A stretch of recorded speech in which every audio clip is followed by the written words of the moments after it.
What's up? We are so back, gamers. Well, I always say gamers, but we're not playing games today. Although, tier listing is a kind of gaming, if you want to think about it that way. What's up?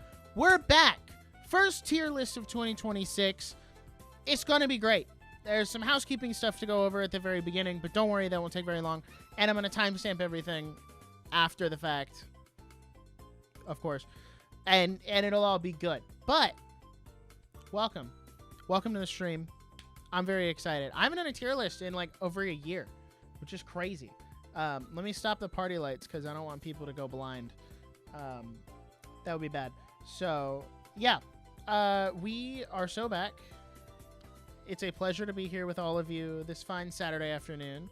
Again, much like last week's stream, very different time for me. I'm not used to streaming this early in the day. And I will have to take these glasses off because these are not prescription glasses. And I actually, fun fact, am basically blind without my glasses.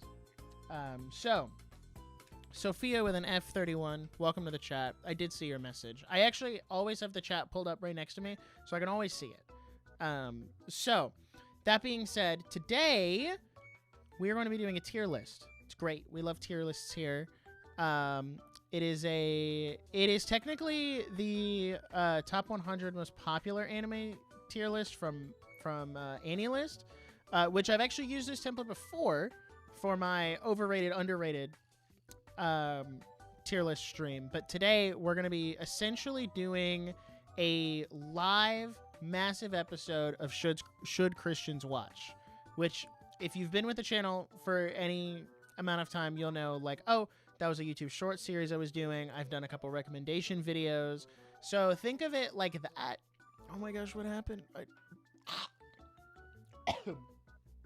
I'll be fine. So think of it like that, but we are just going through all the anime. And as you can see, I have the things over here. Sainthood, which is like perfect, flawless, clean anime, right?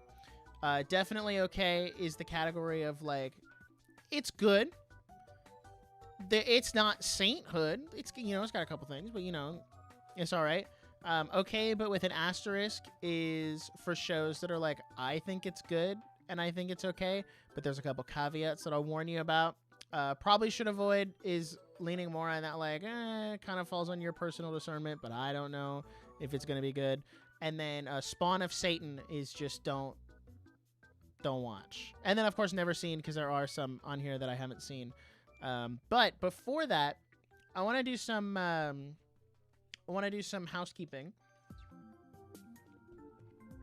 just to get some stuff out of the way.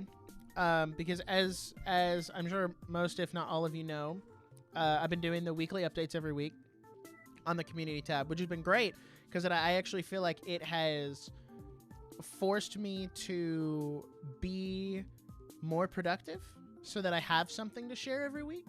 But what I do want to say is I'll give you guys, for those who are live or maybe watching after the fact, watching the VOD, that's cool too. So essentially, the video script for Why Christians Need to Appreciate Art is done. That script is done, bar adding some stuff from the person who's collabing with me. I don't want to give it away just yet, but bar, you know, them adding their thing in for the collab, and then I want to do one more pass just to make sure it's good, but I'm pretty sure that's like the locked, tight script. So that's pretty much done. And I know I said in my Metroid Prime stream last week that the next video was One Piece, and the next video is actually not going to be One Piece because I'm going to try to explain this in the most concise way possible. I'm taking a break from making long-form videos. And there's a reason for that. I talked about it on the podcast we recorded yesterday, which actually isn't out yet, but it will be out Monday. I've kind of gone through an existential content crisis, and I felt like I wasn't quite sure what I wanted to do and where I wanted to go. And I have all these different things that I want to work on. Like there's this project that I keep teasing that like I can't say too much about it yet, and like I'll get there eventually. To where I can say something about it. I just need to get it a little further along in the process before I, say anything concrete or definitive. But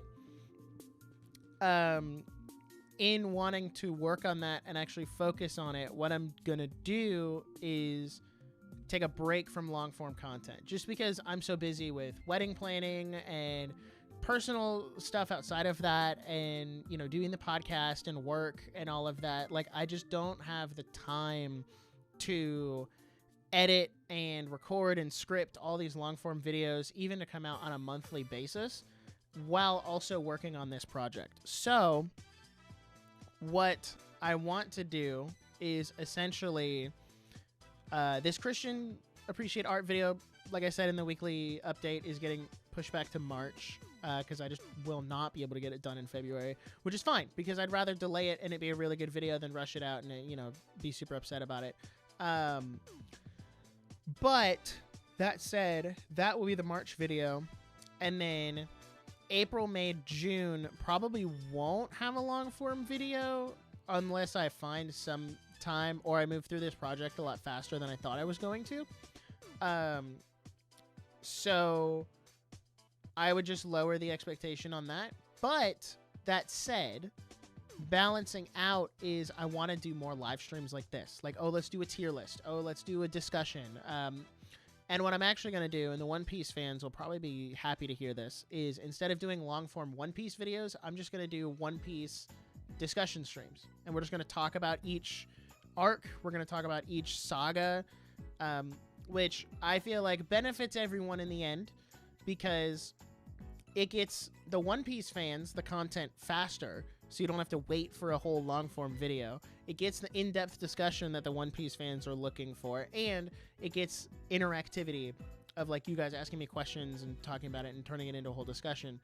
But also on my end, it means I can get through One Piece faster. So like get through Water 7, Thriller Bark, and Summit War, right? Get through those 3 individual live streams. And then after that, I can start Fishman Island. And then as soon as I'm done with Fishman Island, within the week or, a week or so after that, I can say, hey, we're doing the Fishman Island discussion stream. Drop all your questions. Let's talk about it. And then I can keep moving through One Piece, and I can actually get caught up and hopefully be caught up. I don't think I'll be caught up by the time Egghead starts, because that's... Or not Egghead. What is it called? Elbaf. That's what I was thinking of. I probably won't be caught up by the time Elbaf comes out or starts airing. But given that it's on a seasonal schedule now, it'll be a little easier to get caught up. So I'm very excited to see how this all shakes out, because I do love live streaming, and YouTube apparently loves to push live streams after the fact. So I'm going to try to start treating the live streams as the long form content for the month while I work on this project in the background. And I promise, I will have stuff to share eventually in the future. So I will, if everything goes according to plan, I will have something to say by June, or at least tell you what it is. So, because I have a really bad habit of announcing things too early and then not doing it, which is kind of where I got with the One Piece videos. So that being said, that's kind of all the housekeeping. Long form videos are kind of on a pause. The shorts channel is like way up in the air. I have no clue what's going on with that, because it's just been so far at the back of my mind, and I feel bad. But at the same time, it was always just a bonus channel. It was never like the main focus. So if you ever miss me on this channel, then go over to the Nerdiest podcast. Link is in the description, I think. It should be somewhere. To get more. We just did a Wonder Man review for any Marvel fans out there. And we have some good content coming up for the rest of the year. So that being said, that's all the housekeeping out of the way. It's tier list time. And to answer, how do I... Lockok 6900. Are you watching or reading One Piece? Watching, but I am strongly considering reading. Even if just to read the arc and then go back and watch it, because I've heard reading hits different because that's the way Oda actually intended for all of the things to hit, like reveals and character arcs and all that stuff. Like, the manga is how that was supposed to hit, whereas the anime, like, sometimes they'll foreshadow stuff or they'll spoil stuff in the openings. Like, so I don't know, I'm kind of back and forth on it. I don't mind watching, actually, and I haven't really had any complaints with the anime aside from pacing. I am up to time skip now, so everything going forward I'll be watching is post time skip. So we'll see how that goes. But I'm gonna go ahead and jump into this tier list because we've got a lot to get through. And I did go in and add a couple because there were some, like Freerun wasn't on here because this is kind of an older list, and Freerun was in the thumbnail, so I was like, okay, you know, I guess I gotta do it this way. So I did add a couple. So King T63, Toei's biggest problem is doing half a chapter per episode of One Piece when every other anime does at least 4 chapters. Yeah, the average per episode, I think, is more... It's closer to definitely, like, 3. It's definitely, like, 3 chapters. Like, that was the average My Hero does. Demon Slayer does, like, 2.5 to 3. So I do think half a chapter is interesting.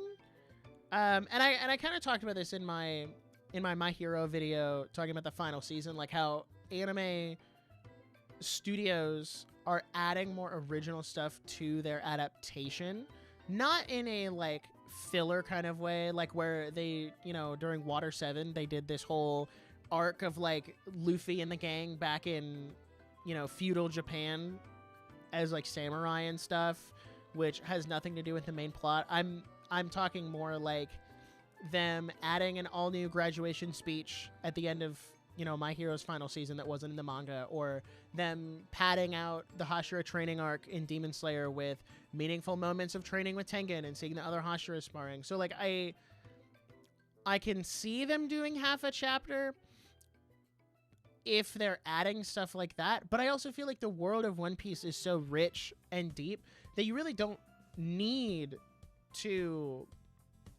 like, you don't really need to do that. So I don't know. I also don't know how long the chapters are. Like, are they still standard Shonen Jump chapter lengths? Like, are they still like 18 to 20 pages, or is Oda pumping out like 20, 25, 30 page chapters? Because if that's the case, then I'm like, okay, now I understand why you're only doing half. But I don't know. We'll have to see, because you'd think them dropping down to a seasonal schedule, one, it does help the manga get ahead so they can kind of fix the pacing issues there. But at the same time, like, One Piece should have gone seasonal like 10 years ago. Like, One Piece should have gone seasonal at time skip. Like, that's insane to me that it was airing weekly and Toei thought that was okay. Like, and listen, I've seen some stuff from post time skip. I've seen some stuff from like Wano, and I know the quality is good, but at the same time, like, One Piece should have been seasonal, like, post time skip forward. So I don't know, because I've heard the pacing gets really bad post time skip, as if it wasn't like horrendous pre time skip.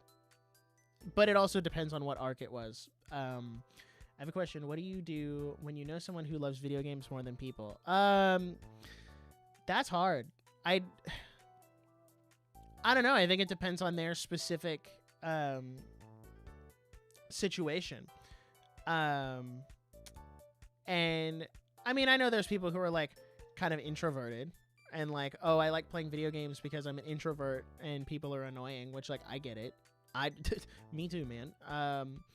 But I also make effort to go out and like interact with people, and I do like interacting like with my small group and, you know, church people and stuff. What's my opinion on Death Note? We'll get there because Death Note is on the tier list. So Wit will do amazing with the remake if it ever comes out, because they announced that remake in what, 2024? early 24, end of 23. And we're going on like early 2026 and we still haven't heard anything back. Like, I don't know, man. What is Wit doing over there? Toei added 50 episodes to Wano? Lord have mercy. That's insane. Okay. So, we got a lot of anime to get through here. And, am I going to be free to not talk about She Who Shall Not Be Named? I think so. We'll find out.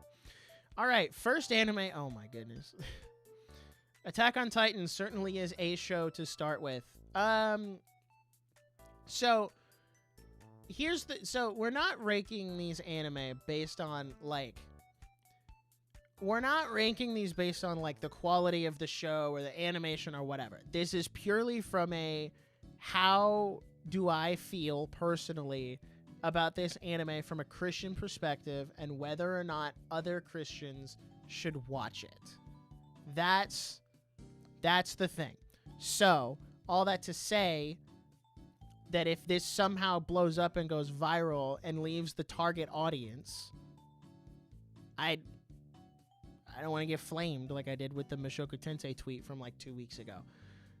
So I'm just putting that out there. So, Attack on Titan, I think I personally have no qualms with Attack on Titan, aside from I think the gore could probably bother some people, but I do think there's definitely some good themes in there, and I think people would like it. But because of like how violent it is, and I know that can bother some people, I will put it in okay, but with an asterisk. Like, and the asterisk is it's really violent. And, you know, some people, that doesn't bother anyone. Like, it doesn't bother me. Like, I'm all for it because I know it's fictional. I know they're drawings on a page. Like, it's not real people that this is happening to. So, I would say okay with an asterisk. Full Metal Alchemist, I think, goes in definitely okay. Just not even because of, like, Christian themes. And I don't want this tier list to turn into that. But I do think Full Metal Alchemist, at least from what I remember, because it's been 7 since I've watched Full Metal Alchemist. And from what I remember, it's also just a good show. Like, it's a good show. It really doesn't have any fan service. I think there's probably a couple things here and there. But other than that, I think it's fine. So I'm leaving Full Metal Alchemist indefinitely okay. Gintama I've never seen. Naruto I've never seen. Naruto is on my list to get to soon. Give me 1 second. Oh, my nose was running. Okay. Naruto is on my list of ones to watch. And Naruto not seen is crazy. Oh, just you wait, man. So Naruto never seen. What also is interesting about this tier list is that when we get to shows that I famously don't like, as I see one coming up here, it's not about my objective or my subjective ranking. It's not about me. It's not about, oh my gosh, I don't like this show. I have to actually look at it objectively and then answer based on that. Your Name, I think, goes in definitely okay.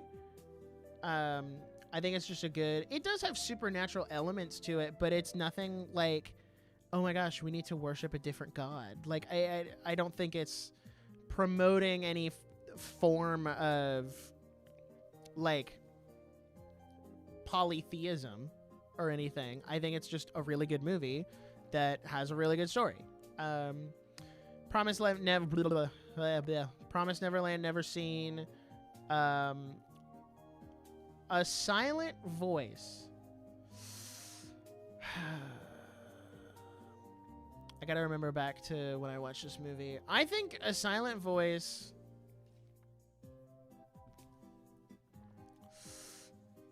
I think I'm going to put a silent voice in definitely okay, because it's another one of those, like, it's just a good movie. Like, it's just a good movie, but it's also about this guy who has to go through, like, self-redemption in a way and get over, like, him bullying this girl. And I don't know. I thought it was just a good movie. I'm interested to see how many I actually elevate to sainthood. You know what? I'll give a silent voice sainthood. I feel like that's one I would comfortably recommend to people. I have the manga box set. I need to read it. Oh boy, One Piece. Okay. So, One Piece, One Piece already comes with an asterisk because I've only seen everything up to time skip. So, everything pre-time skip is all I'm talking about here. I cannot speak for post-time skip. Let me make that brutally clear. I am just talking about pre-time skip. That's it. Pre-time skip, I think One Piece is okay with an asterisk. Because there is some fan service in there. Let's be real. It's a shonen anime. What do we expect? But I do think there's some really good elements, especially for the Christian viewer, when you get to Skypiea, Water 7, Thriller Bark, and Marineford. Like, that kind of latter half, I think has a lot of good stuff in there. Because Skypiea, the whole like arc of Skypiea is Eneru wants, like, he's like, oh, I am God, blah blah blah blah blah. But then you have Gonfall, who's like actually the god, right, of Skypiea, and he's trying to bring about all of this unification and wants to protect people, and is a really good, like, it's a really good representation, and I talked about this in my Skypiea video, of, like, the contrast between what people think God is with Eneru and then what God actually is with Gonfall. And I actually got flack from that video because people were like, this guy doesn't understand anything about One Piece. He's inserting his own Christian thing, and, you know, when they say God, they don't... And I'm like... Eneru calls himself a god. His subordinates are called apostle. Are they apostles? Or there's something else? Like, there's something in that vein, like priests or something. Like, you can't use the term God in the way that Skypiea uses it and not expect people to draw that parallel, right? And then Water 7, the whole thing is like going to save Robin. Need I say more? Thriller Bark has a really good one that I did a video on with Zoro and Kuma, and then Marineford, all the stuff with Whitebeard and Squard, I think was his name. So, like, all of that. There's so much good stuff in One Piece if you're willing to look for it and kind of go deeper, like, go under and dig a little deeper. And there's a lot of good stuff there that I think the Christian can enjoy. And it's also just a good shonen. Like, it's just a good series about Luffy trying to become king of the pirates. Piercing Heaven, the One Piece is real. True. You'll love Fishman Island. It's the first arc post-time skip. So much Christian symbolism within the arc. People hate on the arc because the action's not great, but the writing is amazing. That does seem to be... that does seem to be the vibe. That is a really long name, and I don't know how to pronounce that, so I'm sorry. But I would like you to do videos about Xenoblade Chronicles 3. Oh my gosh, that's such a good game. Your experience with the game, best and worst classes, the DLC. It's just a majestic game that deserves more popularity. That's just the understatement of the year. That's how I feel about the entire Xenoblade franchise.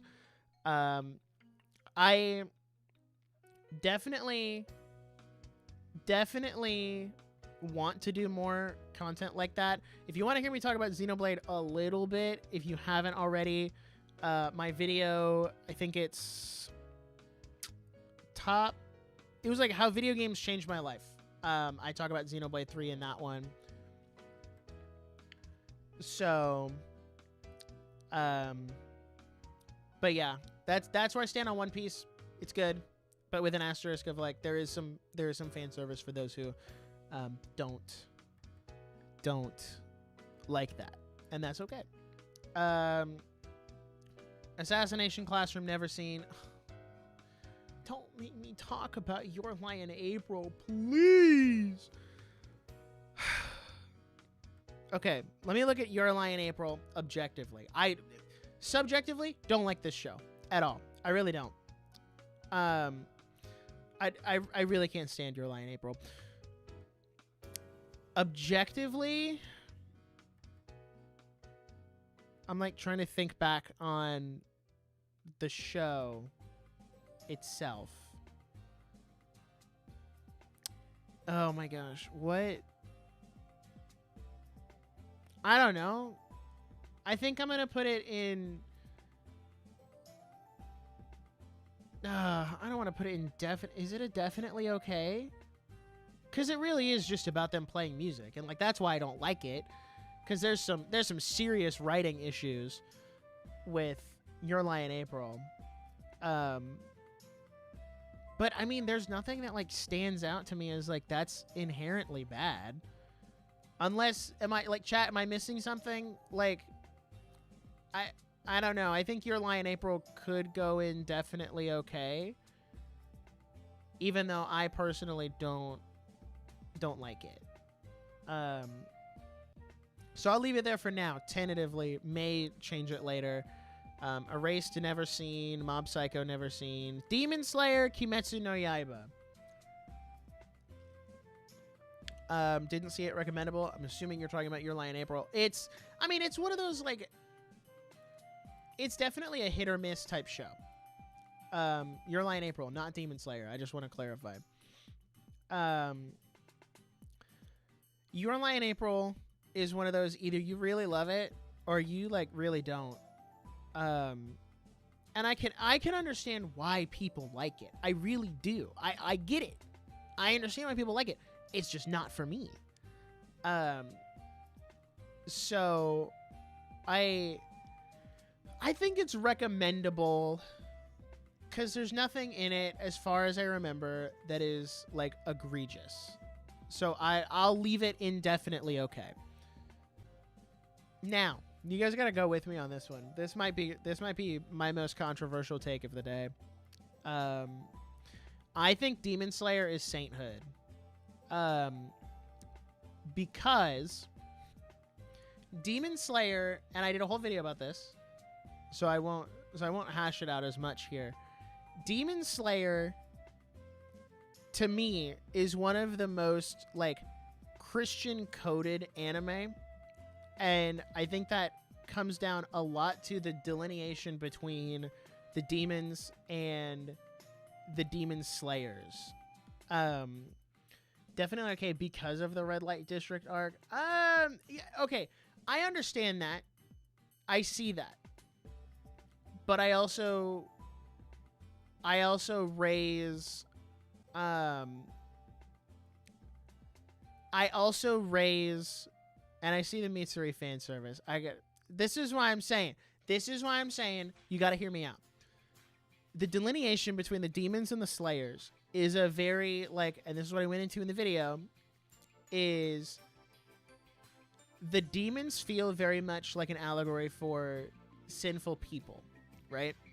And they're kind of given this license to do whatever they want, no consequences, no whatever.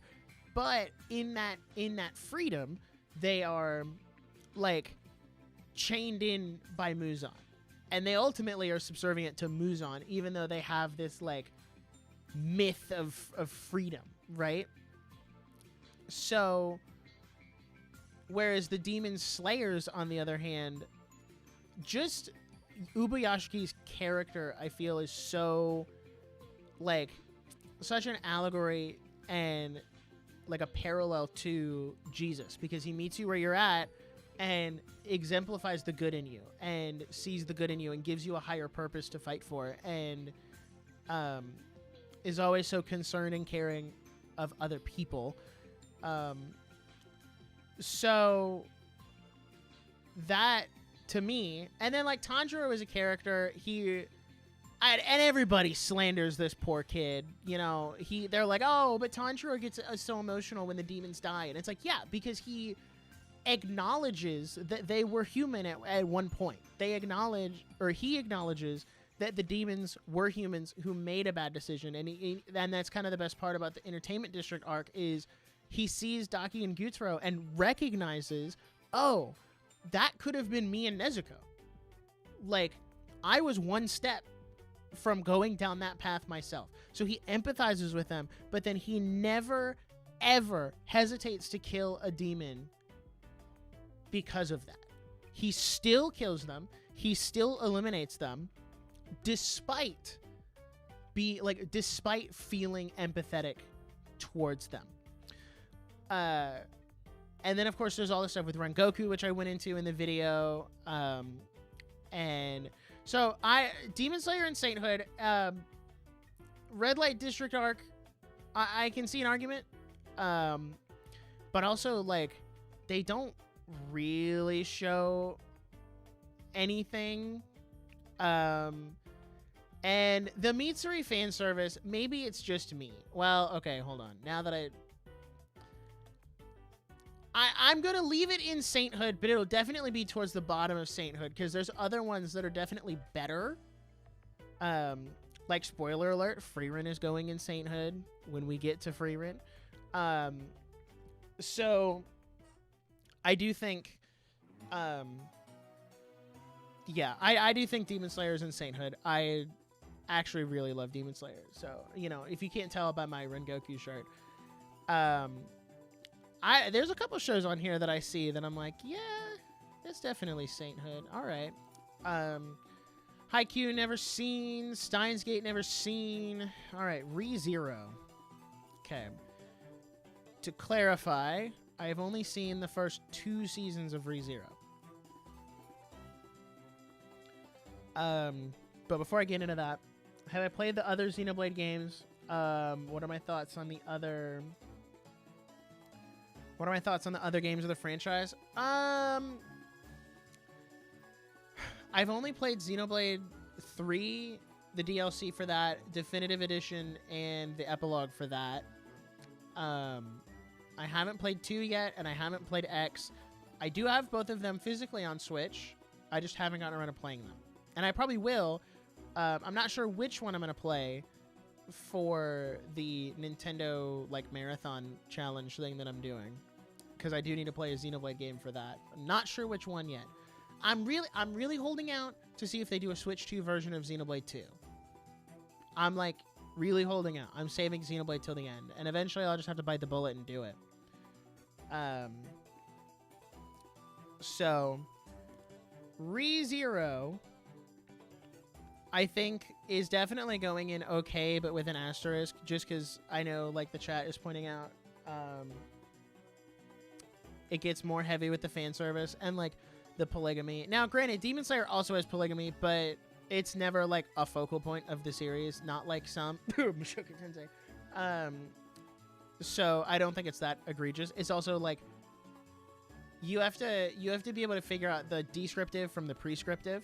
Like, what is the anime take? Like, if you watch Demon Slayer, right? What are you taking away from that? Are you taking away that polygamy is okay, or are we taking away that while delivering swift justice to our enemies, we should also be empathetic and understand that they are people who made wrong turns in life, right? Like,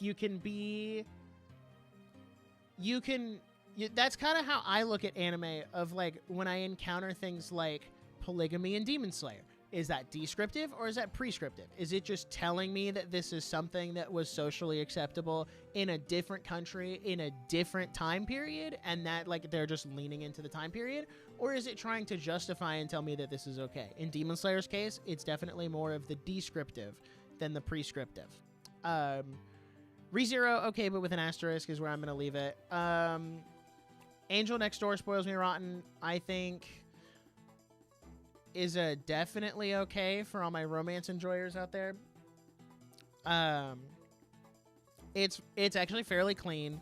The pacing's a little wonky, but that's not what I'm worried about. So it's a definitely okay. It's one of the cleaner romance out there. And we'll get to some down the line because I see a couple in the list. But that's where I leave Angel Next Door. The thing with Tengen is it's so minor, you can take it out. Nothing's changed. Some have it. Some anime has it where if it's not in it, changes a few things. Yeah, like the aforementioned Mushoku Tensei. If you take the polygamy out of Mushoku Tensei, you end up losing half the plot. Which is where my problem with that series comes in, but that's way further down on the tier list. Demon Slayer, if you put Tengen in a monogamous relationship, not much would really change except for like the cast of the Entertainment District arc. Like, so that's kind of like, that's the thing, is like the story is not baked around it. We also don't watch Tengen go like, we don't spend 40 episodes watching Tengen build his, polyamorous marriage. It's like something that's already there when we start, and it's something that is there when we end. So, Noragami, I tried to watch it, but I didn't get past the first like 3 episodes, and then I never came back to it. It's not that I don't like it. It's just I haven't gotten around to it. No Game, No Life, Spawn of Satan. Spawn of Satan. There's not many series I could steer you further clear from, actually. Do not watch No Game, No Life. No. Not even close. Toradora, yay! Toradora! Don't you guys know? I love Toradora. It's my favorite anime of all time. Is No Game No Life ecchi? No. Well, no. It's not technically. It definitely toes the line of what is acceptable for a non-ecchi show. But it's, as far as I'm aware, it's not. I watched No Game No Life way early on in my... It was like... maybe like top 10 first anime I watched. Like... It was up there in terms of like stuff I started watching. No Game No Life was up there. And like the problem is the concept is really cool. The concept of everything being decided by a game. Every little decision being decided by a game, and what that looks like and how that all figures out for this isekai world. That's a great premise. Very interesting. Too bad they ruined it with incest. Like, what can I say? Gross. Disgusting.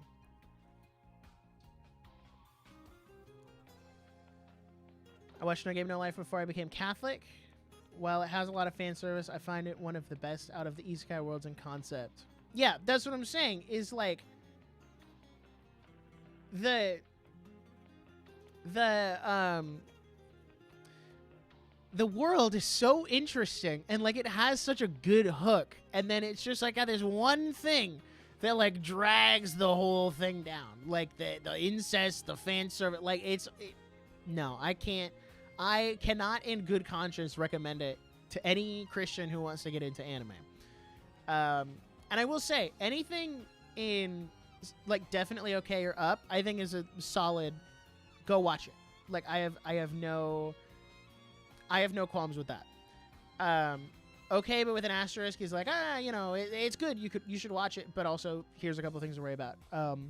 Just joined. What's the verdict on One Piece? It's good, but it has some fan service, so watch out if that's something you're sensitive to. That's really about it. Truth Nuke, true. All right, Dig, I see you with Toradora Peak. Gosh, I don't like Toradora. I can't, and I don't like Taiga as a character. I really don't. I really don't. That said, objectively speaking, because it's not about how I feel about the show subjectively, I think it's probably... Let me think back. I don't think it has anything egregious in it. Unless I'm missing something. Just because I don't remember enough about it, because I kind of like binged through it, and I just don't think it's a good series. I will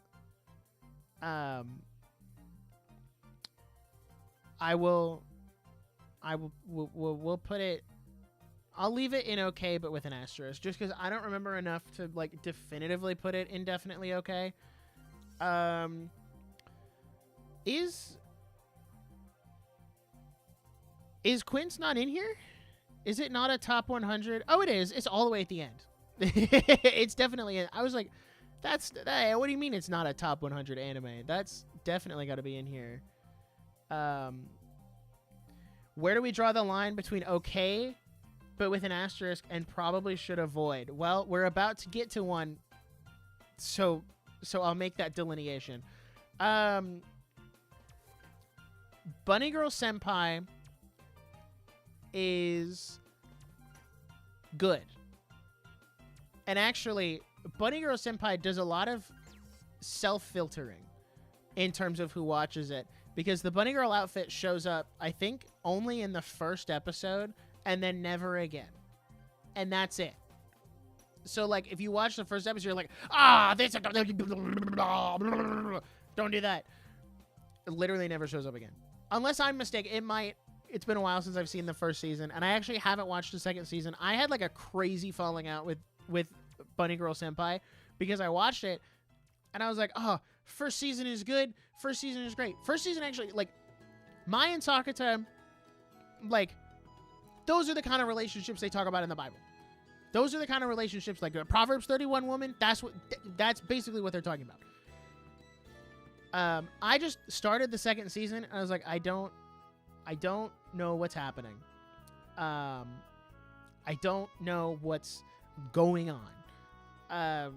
So I'm going to put Bunny Girl Senpai at the top of... Actually, no. I'll put it... No. I'll put it indefinitely okay. I'll put it in indefinitely okay. Is Hunter x Hunter not on here? I don't see it. That's crazy. You're telling me Hunter x Hunter is not in the top 100 anime? Really? I find that hard to believe. That's okay. That's crazy work. Okay, hold on. Oof. Yo, what's up? 10A Lundstrom. Been a while since I've been on here. I put Fullmetal Alchemist in Sainthood because it has several Christian themes and analogies. That's fair. I'll definitely reevaluate as we go along. Also, Jam, what's up? I haven't seen you in a while, actually. Welcome to the stream. Did I watch the sequel movies? For Bunny Girl Senpai, yes, I did. And I actually liked the movies. I thought the movies were really good. But then I started to understand that my enjoyment of Bunny Girl Senpai comes from Mai and Sakata, not Mai and his random assortment of female characters that seem to gravitate around him at any given time. So maybe I need to just give this, like, maybe I need to just give the second season, like, an actual watch through, and I probably will at some point. But that's where I'm at with it now. Okay. 7 Deadly Sins can go in one of two places. It can go in Probably Should Avoid, or it could go in Spawn of Satan. Now, someone asked, what's the delineation? What's the difference between okay but with an asterisk and Probably Should Avoid? The difference between those two is okay but with an asterisk means there's a couple things to be concerned about, but the good generally outweighs the bad. Probably Should Avoid is the opposite. It has some good things that I think work really well, but it doesn't outweigh the bad. And then Spawn of Satan is just, don't watch this. It should not be anywhere near your television screen or your phone screen or your iPad screen, whatever you watch anime on. Oh, don't worry. We'll get to Sword Art. I have complicated feelings with Sword Art Online. Now, Seven Deadly Sins, where does that land on the grand scale of things? Because here's the thing.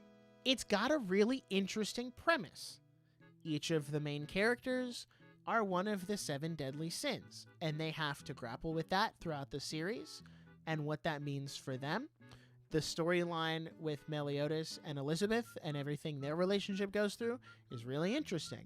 It's actually got a pretty decent magic system with a world that is facilitated for that magic system.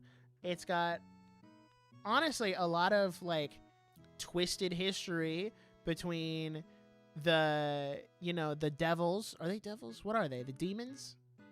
I think it's the demons and the angels. Like there's a lot of stuff there. However, as mentioned in the chat, we do have to say the lolly does bring it down a little bit. The lolly does, in fact, reduce the score, followed by Meliodas in general just kind of being a perv, followed by some really bad animation after season 2, followed by the plot not really mattering after season 1. So if out of 4 seasons of a show, all I can recommend you is the first season, I think that goes in Spawn of Satan. I can't even say probably should avoid, because it's just not a good show. It's kind of in a similar boat to No Game No Life, where it has a lot of good concepts and a lot of good premises and a lot of interesting stuff, and then it never does anything with it. It undercooks everything, and it just is way too strange. So that's why I leave it in Spawn of Satan.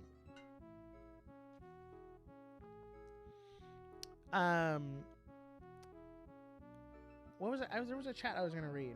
Where did it go? Oh, demons and archangels. You're right. It was archangels, not just angels. Oh yeah, don't worry, Jam. I'll get to Mushoku. Don't worry. It's right here, lingering in the bottom. It's lingering. Kaguya-sama Love is War. I'm gonna put it up kind of towards the top of definitely okay. I think there's some, I don't want to say raunchy because that implies that it's like egregious, but there's like, it's set in a high school, so there's some high school level like boob jokes and stuff, but they don't like show anything. There's not really any fan service. There's one OVA that kind of does that, but it's not required watching, and I don't even think it's on Crunchyroll actually. I don't think any of the OVAs are on One Piece Crunchyroll, except for maybe, I don't know. The movies don't count as OVAs, although that new thing that just came out at the on the 31st of December, I think counts as an OVA. But if that's the only thing that I haven't even watched, I think Love is War is okay. The main theme is the 2 main characters having sex. I disagree with that being the main theme. And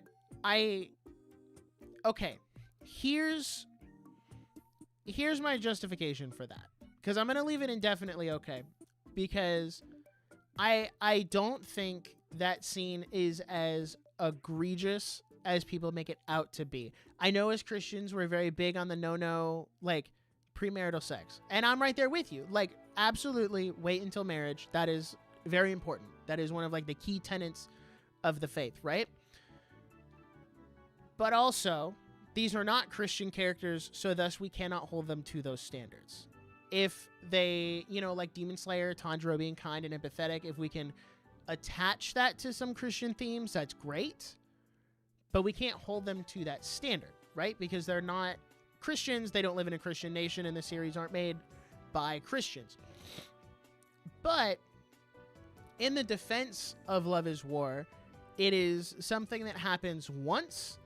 It is not shown or depicted. It is merely at least from what I remember reading in the manga, and I know they adapted it in the anime now, and I haven't seen that part yet. It like happens, it starts and they're like kissing and stuff, and then it cuts back the next morning, and Kaguya's like, oh my gosh, we did it. So if it were any more than that, I would definitely move it down to okay, but with an asterisk. But I don't think that one thing alone is is enough to demote it. Everything else about the show is great. It's hilarious. The comedy lands. I think it's really funny. It's actually a really, as a former high schooler, I think it does pull a lot of that genuine high school experience. What happens with Ishigami, if you want to talk about like the stuff with Kaguya and Shirogane, talk about the stuff with Ishigami and that, what was her name? I don't even remember. I just know she was not good. The girl that he had like a crush on and was like super into, and of course they skipped adapting that in the anime. I was so excited to see, because that's one of my favorite arcs, like mini arcs of the manga. Is mild spoilers, by the way. So if anybody wants to watch it, just like wait, like turn the volume off, and I'll like give you a little like thumbs up. That was one of my favorite arcs in the manga.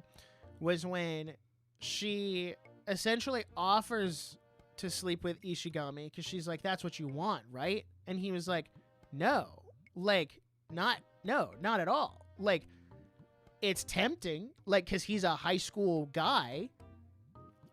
But he was like, no, that's not what I want at all. Like, I just want a genuine relationship because I genuinely care about you. And then she's like, well, then I guess we shouldn't continue this any further. And, like, what makes that so special is... What makes that so special is that in the New Year's arc, where everybody is winning, right? Everybody's winning, Miko's out doing her thing, Kaguya and Shirogane are doing their thing with Chika, and like everybody's winning. And then when you come back, Ishigami is the only one who lost at the end of New Year's. And I really appreciated that arc and how that was handled. So Love is War, I think, is a definitely okay. And really, if you read the manga and you see that stuff, I think it's okay to point that out, but I also don't think that's enough to like okay, but with an asterisk. So, and it's one panel, and honestly, if you know it's coming, you can skip it. It does not really add or detract from the story at all. I think some of the characters talk about it after, but if that panel specifically bothers you, then you can skip it.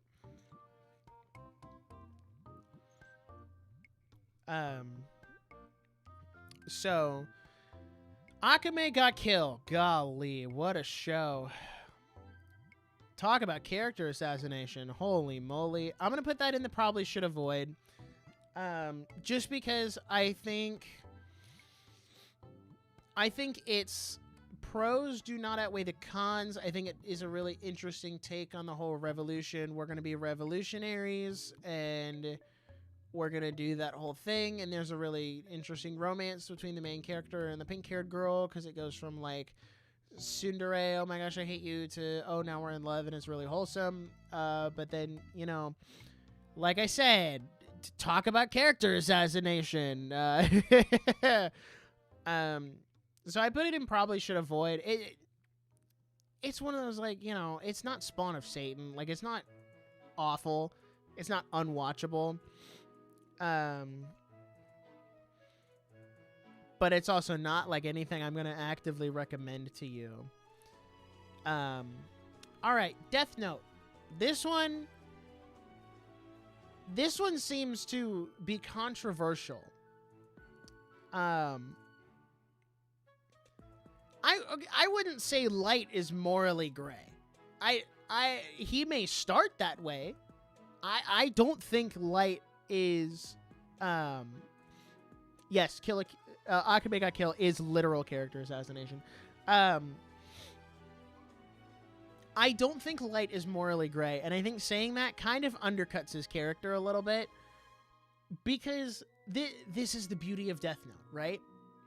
Is it starts out by which you have to address the premise from a Christian perspective of if you were given this magic notebook that kills anyone you write their name in it, right? The Christian would burn the book, right? You don't even use it. But, like we said, these are not Christian characters written in a Christian world, right? Or written by Christians, so we can't hold them to that standard. So, playing with the cards we've been dealt, what I will say about it is, it starts out with this premise of this guy who, like, really just wants to do some good. So he starts by getting rid of, known criminals in prison. And then everything kind of takes a turn when he meets that, like, agent guy. And then, he gets rid of that guy because he was getting too close on his case. And then he gets rid of the girlfriend for coming to figure out what happened to her boyfriend. So he gets rid of her because she knows too much. So now he's kind of like in this rabbit hole of like, well, okay, so I shouldn't have done that, but it's okay. Like, it's fine. Like, they were going to figure me out and I would have gone to jail and the whole thing would have been.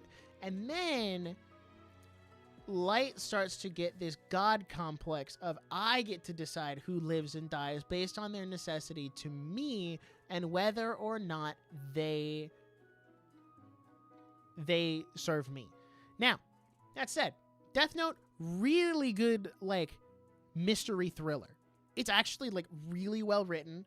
It's really good. I think the second half in the anime gets a little wonky because there's a decision halfway through that, like, I didn't think they were going to do, and I didn't think the show had the guts to commit to doing. But then they did. But other than that, I think aside from the morality of it, and this is a prescriptive or descriptive. Is Death Note telling you, like, yeah, literally, if he didn't do anything, he would have been fine because the guy was going to exonerate Light, but he was freaking out and he was panicking. But again, this is another case of, is this prescriptive or descriptive? If I watch Death Note, is it telling me that I should find a magic book and start writing names down and, start killing people? Or is this a descriptive story showing how absolute power corrupts absolutely, right? And that it never frames Light as the hero. It's always from the killing of the agent or the detective and his girlfriend. From that point on, it establishes that he is now the antagonist. He is not the good guy. He's not in the right for taking these people out. And you see him start, like, the power starts corrupting and he starts conning people and figuring out all of these, like, big brain 4-dimensional chess. He, like, lies to Misa for the whole series and, like, puts her in a really bad spot by the end of the series. So, like, Light is not the good guy. He's also not a morally gray character. He is someone who starts out with noble cause and then becomes evil. He has a negative character arc. That's his thing. So, Death Note, I think, is going to go in okay, but with an asterisk, because it is a little, it does ask that moral question. It does ask that moral question of, like, well, what would you do? Black Clover, never seen it, but it's on my list to go back to. Well, okay, I don't want to say never seen. I've seen 7 episodes, so not enough to make a definitive call. Violet Evergarden. I was not super into Violet Evergarden, but based on what I remember, and from the videos I've watched of like podcasts on, I will say it's sainthood. I feel like there's nothing wrong with Violet Evergarden, and that's really all I have to say about that. Dr. Stone. Okay, I haven't finished Dr. Stone. I'm only on season 2.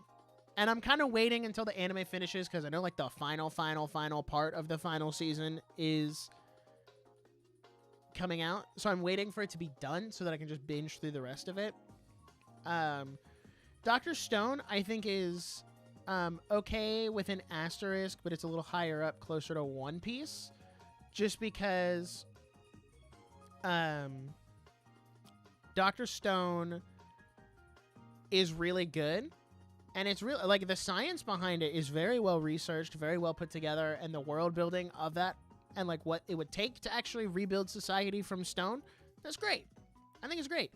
The only reason I would put an asterisk on it is there are some moments where Senku does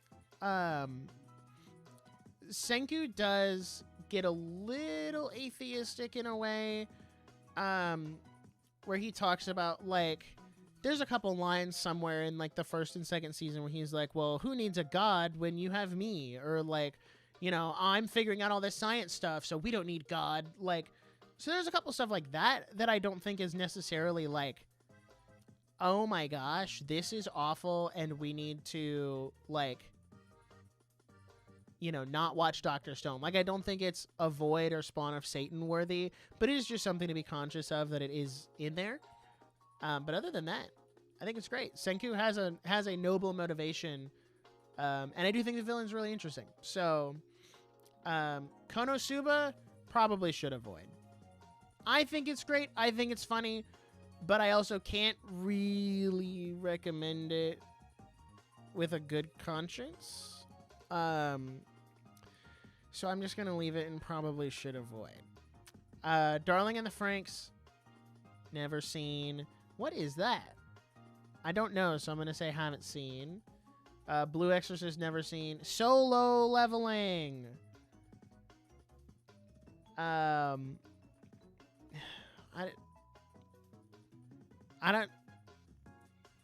Dr. Stone does have some fan service. I love the science. Senku totally is an atheist or someone like Hawking who knows he's real but doesn't like God. I think that's definitely where Senku falls. Is like he knows there's a God or like some higher power, but he's like, but science. Am I right? Am I right, gamers? Am I right? Science.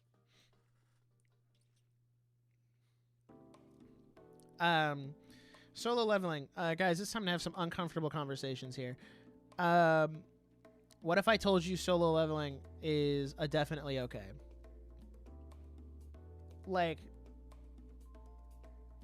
oh, you know what? That is a good point. Genu does kill some people, but also, like, the system forced him to do it, and like, you know, it was self-defense. If you really want to get there, does he kill anyone out of like just pure spite? I don't think he does. I'm trying to, because I'm pretty caught up on the manhwa. I have to read like the last 3 volumes. I'm trying to think. I know he kills those guys in a cave, but also like they were gonna kill him, so that you could chalk that up to self-defense. I know he does it again in... Oh, the only time is in the second season. He kills that one guy because he was just, like, annoying when they get stuck in the gate. But even then, I think, like, the justification was like, well, that guy was, you know, gonna die anyway, or something like that. Do I know any racist anime? I mean, you know, some people say Frieren, but that's incorrect. I mean, anime is what you make it. You can make it whatever you want. I'm obviously not gonna promote those, but you know, Genu is pretty much a pure noble guy, and he does put human lives at the top. That's kind of what I said in my video where I was recommending stuff. So the monsters are not all sentient. That's not all of them are. But even if they're sentient, they're monsters. That goes back to the whole like the argument of free reign, right? Of like, but the demons are sentient in free reign. Well, yeah, but they're still monsters. Like, they have human speech and they can talk like people, but they're still monsters. And yeah, to that point, they kill humans. Like, they come through the gates to kill humans. That's kind of the point. So I don't want to go down this rabbit hole of like, yeah, the demons in Solo had societies, right? Like, we found that one that we found that one. I don't remember her name. She's the one that everybody like simps for. And like, what am I looking for here? Like, there is that society, but also like, let's not pretend that they're not monsters, right? Like, yeah, they're sentient and they have human speech patterns, but they're also monsters. Like, I don't want to go down this rabbit hole where we're like, well, because they're sentient and they have society, like, just like us. So they're actually they're like us. So we should, be nice to them. No. We're not doing that. That's literally what Freeman talks about, where like, they're monsters that pretend to have human speech and pretend to empathize with humans just so that they can kill you. That's it. So the monsters in Solo Leveling are just that. That is what the monsters in Solo Leveling are. Now, there is some stuff later on where it seems like there are some more sentient human-like final boss type monsters that aren't in the anime yet, so I won't really get into it. But even then, they're still evil. So like, let's not pretend that they're not coming through the gates to massacre humanity for their own benefit. So we can't just sit back and be like, well, they're sentient and, they talk to us, and so we shouldn't kill them. Like, no, they're going to come through these gates and, like, massacre people. That's the whole point. So I don't want to go down that rabbit hole of, like, well, we can't put Solo in definitely okay. It goes in definitely okay. And that's what I have to say about that. These next three I haven't seen. One of them is that, like, what is the name of that one? I don't remember what that's called. My Hero Academia. All right, I gotta hold on. I gotta get all of the subjectivity out of my brain. Favorite anime of all time. Gotta flush that out. Favorite manga of all time. Just really get rid of all that. Okay.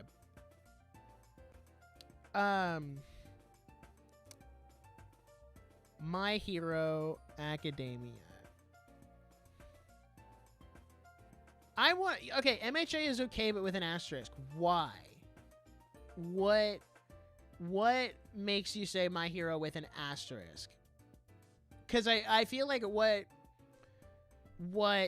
would end up putting My Hero in okay, but with an asterisk, comes in the form of Mineta or the one, what's that guy who gets like obliterated by Overhaul? Oh, Magne and Tiger from the Pussycats. I feel like those, because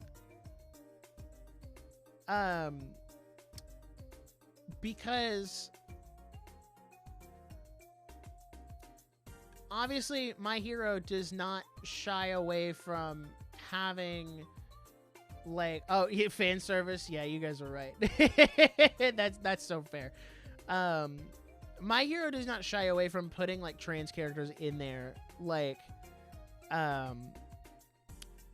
they've always been there.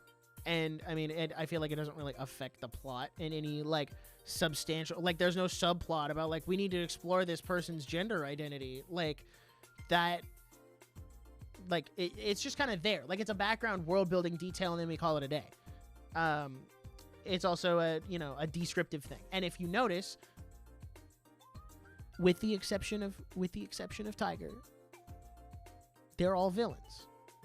So I'm not saying that Horikoshi was making a statement. I'm just saying that that's a thing that is observable. That's all I'm saying. Anyway, fan service, I do think, is a fair and balanced criticism of My Hero. And to be honest, it's kind of on par with One Piece. So, like, if I didn't put One Piece in definitely okay because of fan service, then I probably can't do the same for My Hero. Even though I think My Hero has much better themes of hope and optimism. I saw someone say it does get really dark. But even then, the point of the dark is to show you the low and then immediately bring you back into the light. Like, immediately bring you back into the hope. Like, you think about the Dark Hero arc, the whole point of that was to push Deku to the rock bottom so that he could be pulled back up. Like, it was not like a JJK where they push you down to the bottom and then just leave you there. Like, so it does have that more hopeful, positive tone, but I do think the fan service is a fair critique because, let's be real, it is a shonen anime, so what did we expect here? I am going to put it at the top of okay, but with an asterisk. Because the fan service is, like I said, a reasonable, Hagakure's hero costume. Yeah. Okay, listen, I love My Hero. I love Horikoshi. I think he's a great writer. However, I do have to ask, like, why it took so long for her to get a hero outfit that worked with her quirk. Because we know, based on the lore, up at, like, season 4, so, or really end of season 3, like, halfway through the series, at least in terms of the anime, that there is this technology that lets you blend your DNA with an outfit and thus helping your quirk to work better. So why did it take until after the time skip?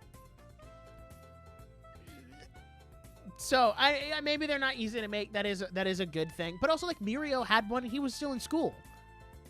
So I don't know. It's such a minor nitpick of, like, I don't think it actually affects the overall quality of the story. But all right, JoJo's Bizarre Adventure. There's so much. There's so much with it's so hard to say JoJo's across the board. That's a tough sell. That's definitely gonna get it tanked down. If it was just specific parts, I think you could kind of, like, you could push a little bit. Like, I think Phantom Blood, definitely okay. Battle Tendency, okay, but with an asterisk. Stardust Crusaders, definitely okay. Diamond is Unbreakable, okay, but with an asterisk. Like, Golden Wind, okay, but with an asterisk. Stone Ocean, I haven't seen it, so I can't say it. But, like, you see what I'm saying? Like, it's such it's an up and down and ebb and a flow. So instead of doing all of them individually, we're just going to say okay, but with an asterisk. It's JoJo's. There is a very bizarre adventure going on, so just keep that in mind as you watch. Okay. Code Geass. I think...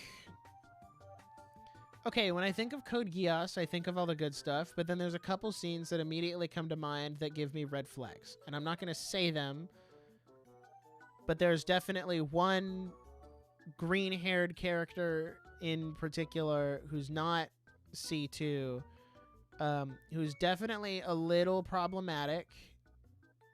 And all of season 2 is pretty all right.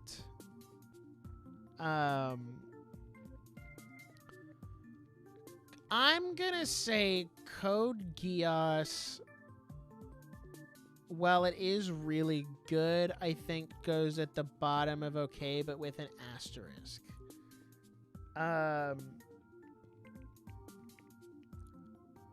And that's just me. Cause like, I don't know. There's a lot in there that I'm like, I mean, it's you know, so that's my justification for Code Geass. Nina, is that her name? Is that the one I'm thinking of? Let me. Is she? It is her. Yes, you're right. She is definitely problematic. What was the name of the pink-haired girl? Oh, yes, Euphemia. She deserves so much better. What a good character she was, and then tragedy strikes and things happen. What was his sister's name? Dude, it's been so long since I've seen Code Geass. What's his sister's name? Was it Anya? Cornelia. Yeah. Like, Code Geass is actually really well written, except for the first half of season 2. For some reason, they decided to like go this way and then come back this way instead of just going this way. So Code Geass gets it okay, but with an asterisk. I do need to rewatch it, man. If I had more hours in the day. Okay, this is another one I added. Our dating story. I'm gonna say it's okay, but with an asterisk. Have I seen the movie for Code Geass? No. Mainly because I know it does some funky stuff that I'm not sure I agree with the writing decisions on that. Our dating story, the inexperienced you and the experienced me, is actually pretty solid for a romance. Now that said, it does have some pretty...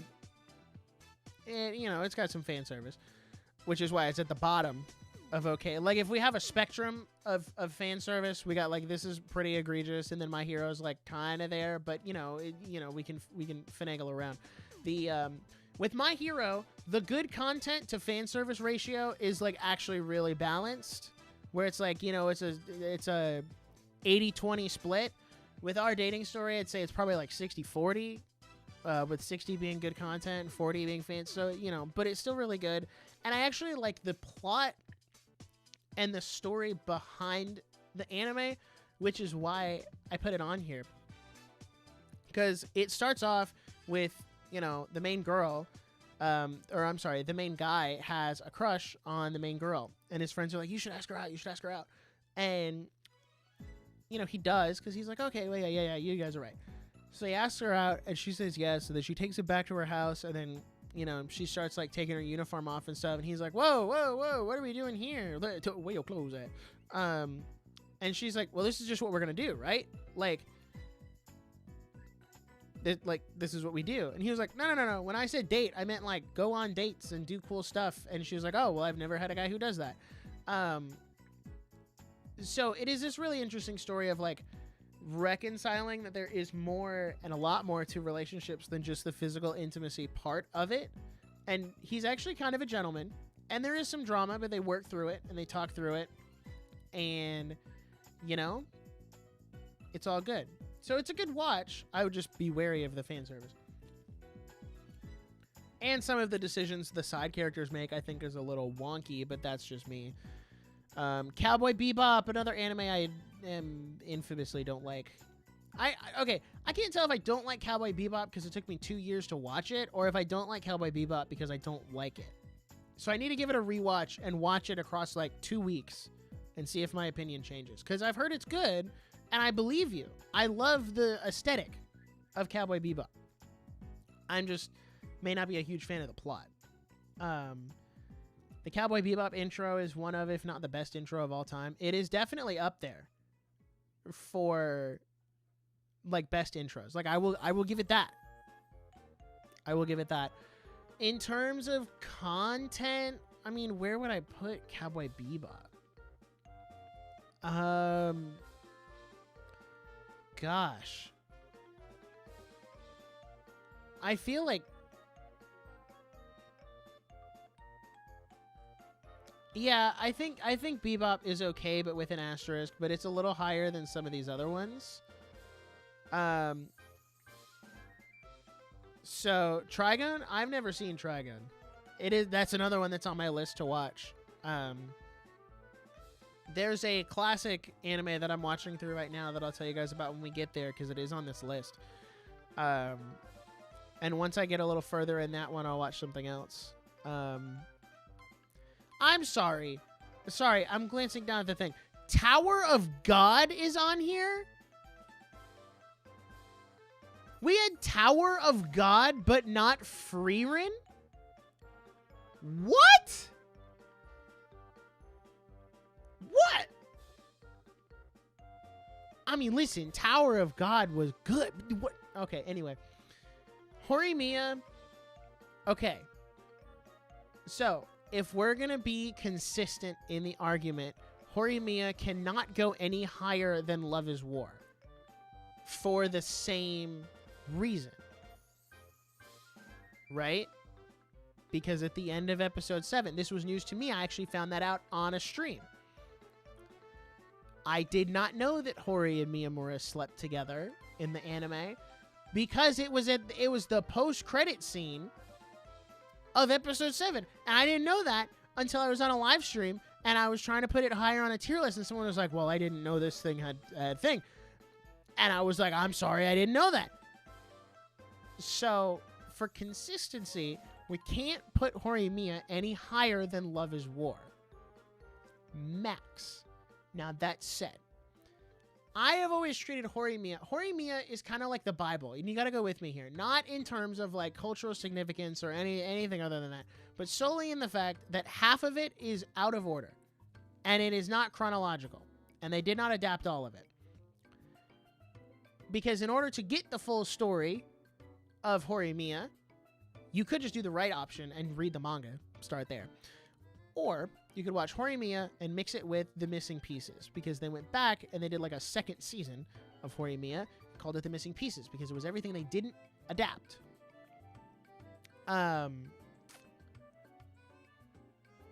So, that said,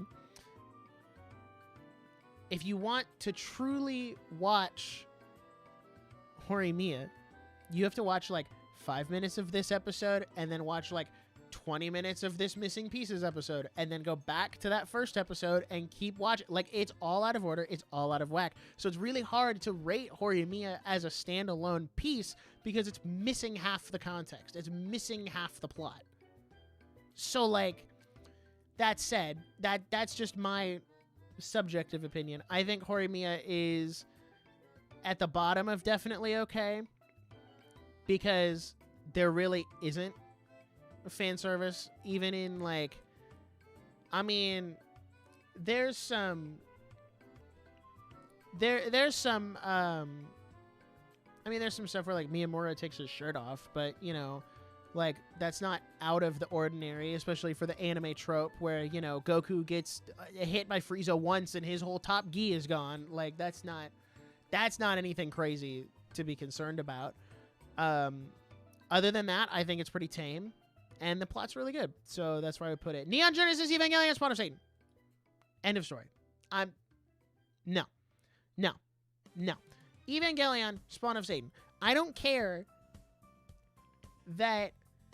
Listen, I don't care about Evangelion because everybody's like, oh, but don't you understand? There's Christian symbolism in Eva because they put that giant white guy that they call Adam. They put him on a cross. Don't you understand? That's like Christian symbolism. When the angels explode, they're like biblically accurate angels, and you know, like it's really interesting. And you know, like when the angels explode, they turn into a cross and stuff. I don't care. Evangelion, stay as far away from that show as possible. It's depressing. It's nihilistic. There's no redeeming factor about it whatsoever. The only thing, if I had to pick a redeeming factor, it's that the mechs look cool. The Eva units, especially Eva Unit 1, is really good. But anything else? Anything else? No. Evangelion was a mess. The director was in a deep depression the entire series. Somehow he perfectly envisioned his mentality. Yeah, some of your best writing, as someone who does creative writing on the side, just, as a fun little hobby, some of your best writing comes from when you are at your lowest. But Evangelion is just too confusing because it doesn't make sense. It's one thing, I'm not opposed to having deep, thoughtful narrative, right? Because that's kind of what Attack on Titan is. Attack on Titan has this deep, thought-provoking narrative that makes you question both sides and who's really in the right. I'm cool with that. The problem is that Evangelion, it doesn't make sense. It's just a bunch of I'm 14 and this is deep, and it doesn't go anywhere. It's artificial deepness of, what does it mean to be lonely all the time? And, Shinji is such a lame protagonist. Yeah. Evangelion would have been better if Shinji died in, the first 5 episodes, and it actually stuck with the consequences of that. End of story. That's how you make Evangelion a better show. Kill Shinji and make Asuka the main character. Enough of this, Shinji, you gotta pilot the robot or people are gonna die. Does anybody die because Shinji doesn't pilot the robot? Are there consequences for him not piloting the robot? I'm thinking about, Asuka loses an eye, but I can't remember if that's in actual Evangelion or in the movies that they redid because they don't know what this guy was on about when he made the show.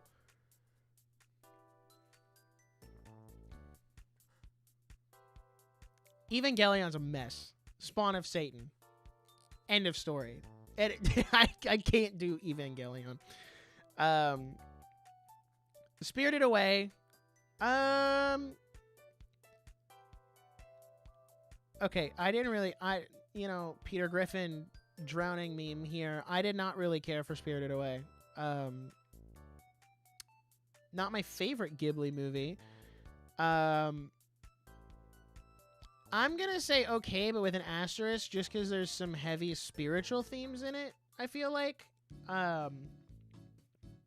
So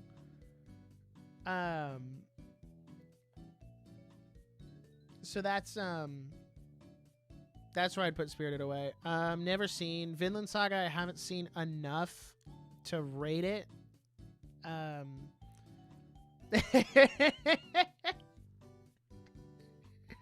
Shinji, crank that Soldier Boy. Yeah, that's my only positive experience with the Evangelion franchise. Put what over? What? Put Spirited Away over My Hero? What are you, insane? That's crazy talk. Just because it doesn't have fan service. Just because it doesn't have fan service. No. I'm pulling out the Christian themes on Spirited Away, and that's why it is where it is. Vinland is def okay. It's so close to sainthood. Yeah, I've heard it's really good, especially analyzing it from a Christian perspective. It's just I haven't gotten back around to it. I watched the first 5 episodes up until spoiler, Thor's dies. His dad dies. That was the last episode I watched, and then I was gonna watch it with a bunch of friends, and then we never watched it. Fun fact, we watched Tower of God instead. So I need to get back to Vinland. Favorite Xenoblade couple? Oh, sorry, you specified 3. Noah Mio, end of story. Next question. Spy Family? Def okay. Even higher than some of these other ones, I think. I actually just finished season 3 of Spy Family. Actually, no, Spy Family is gonna go up here with Full Metal. It's just wholesome, and you know, you can say like, oh, but yours an assassin and Lloyd is a spy. Yeah, I think we're missing the forest for the trees on this one, guys. Literally, I just hit that. I think what makes here's the thing. We understand that broken people do broken things in a broken world, right? Which is where Lloyd and Yor fall. Lloyd does it out of necessity for protecting his country because he thinks what he's doing is right. And then the story kind of frames it as such because, like, nobody wants to go to war. But then what's interesting is they do this whole character arc with Yor in season 2, and it bleeds into season 3. Like, it's not resolved yet, but they do this whole arc of like, well, does she need to be an assassin anymore? Like, what's the what necessitated that in the first place, and does she even need to do that anymore? And I think it's a really interesting point to bring up. So, but it also is very pro-family. Like, it shows you Lloyd and Yor's lives, and even Anya's life before becoming part of a family, and what all that looks like, and what it looks like after. And so I think it's definitely okay. It's if someone were to ask me like what anime should I watch, Spy Family is always up there, especially from a Christian, because it's also just like, it's very clean, it's very chill, does not have like, it kind of has some of the anime tropes, but it doesn't like get overtly crazy or anything. Fire Force, I've only seen 2 seasons of it. I have not seen the 3rd or what's airing right now.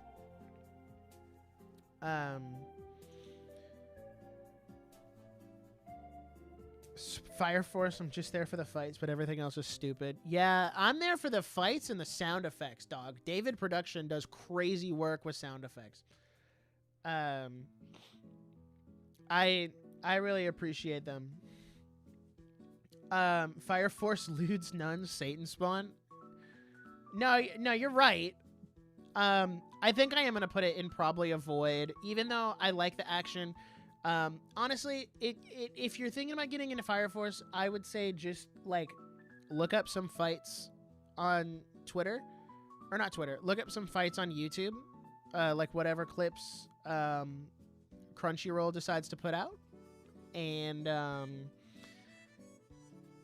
go from there, because you're not really missing much. I mean, the plot of Fire Force is equated to the plot of Demon Slayer, but like a whole lot worse. Because like the mini plot of Fire Force is that Shinra is trying to save his brother from being like this freaky, like essentially cult member, and he's gonna save his brother. And like, if that's the kind of story you want, I mean, there's a bunch of anime that do that, most notably Demon Slayer, and it's actually good. So that's where I land on Fire Force. Jujutsu Kaisen, JJK, Yuji Itadori, Gojo Satoru. What's the series in the middle of a void? Akame Got Killed is in the middle there.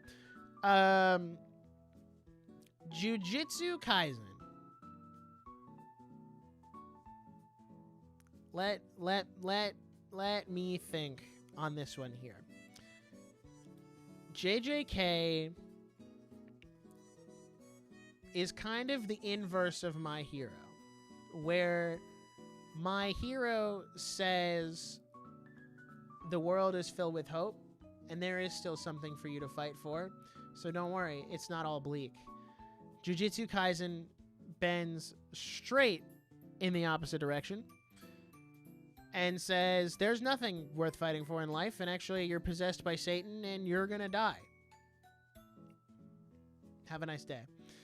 I think Jujutsu Kaisen, I started watching season 3 because the dub came out and I can turn it on in the background while I'm working. It's just not good. Like, it's very depressing, actually. And I'm putting it in probably should avoid just because of the nihilism. Just because of, like, how deep the nihilism goes. And I think Jujutsu Kaisen has good parts. That's the problem. This is the same problem that we run into with heckin', what was the other show that I was like, it has, like Seven Deadly Sins. Or No Game, No Life.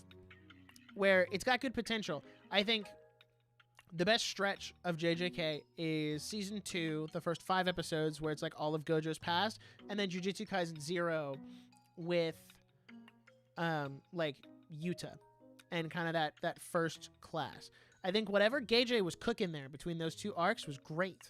It was actually well written, well thought through. The power system didn't feel like it was needlessly convoluted and crazy. And then, like, it kind of just all goes out the window. And that's Jujutsu Kaisen, everybody. So, I watched the first, I read the first 2 chapters of the sequel, and then I kind of dropped it because I don't read manga that much. I prefer to read physical manga than I do, like, on the Shonen Jump app and whatnot. Tokyo Revengers never seen. Bleach never seen. I'm going to speed through some of these because I don't have a ton to say. Shield Hero is probably should avoid. Okay, hype moments in Aura, the anime, that's Solo Leveling. Like, yeah, I know I put it indefinitely okay, but I also will fully acknowledge that Solo Leveling is hype moments in Aura in the same way that JJK is hype moments in Aura, except Solo Leveling is actually entertaining. JJK is not. Shield Hero, it walks a fine line between Spawn of Satan and probably should avoid.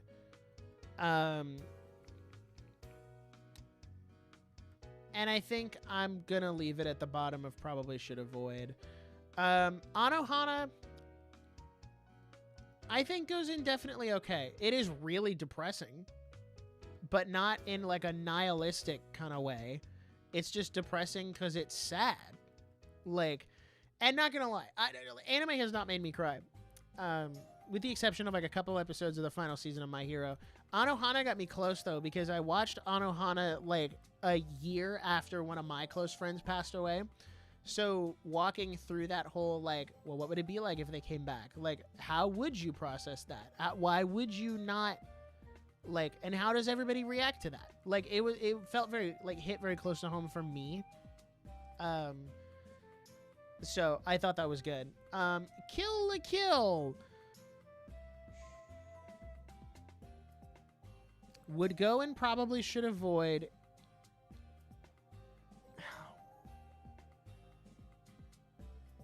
Okay.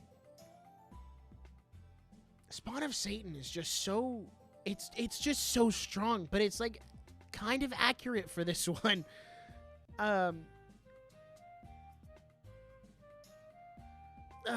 Dude. I think it goes in top of Spawn of Satan just because you can't separate it from the fan service, because that is so baked into the plot that you just can't. You can't get past it. You can't. It's impossible. It not humanly possible.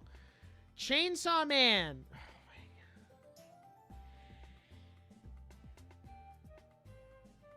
Yay. I love talking about Chainsaw Man. Isn't it so much fun to talk about Chainsaw Man?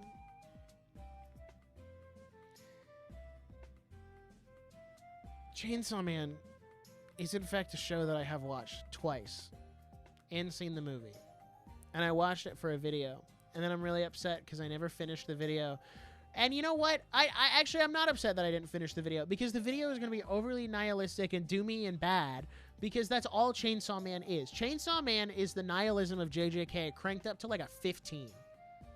It's like women are evil, they're all bad, and the only thing you should do is fight so that you can goon, and there's nothing higher meaning in life. And, you know, the couple praises I will give, not JJK, I will give Chainsaw Man is it does ask the question of what does it look like when men have nothing of value to strive for?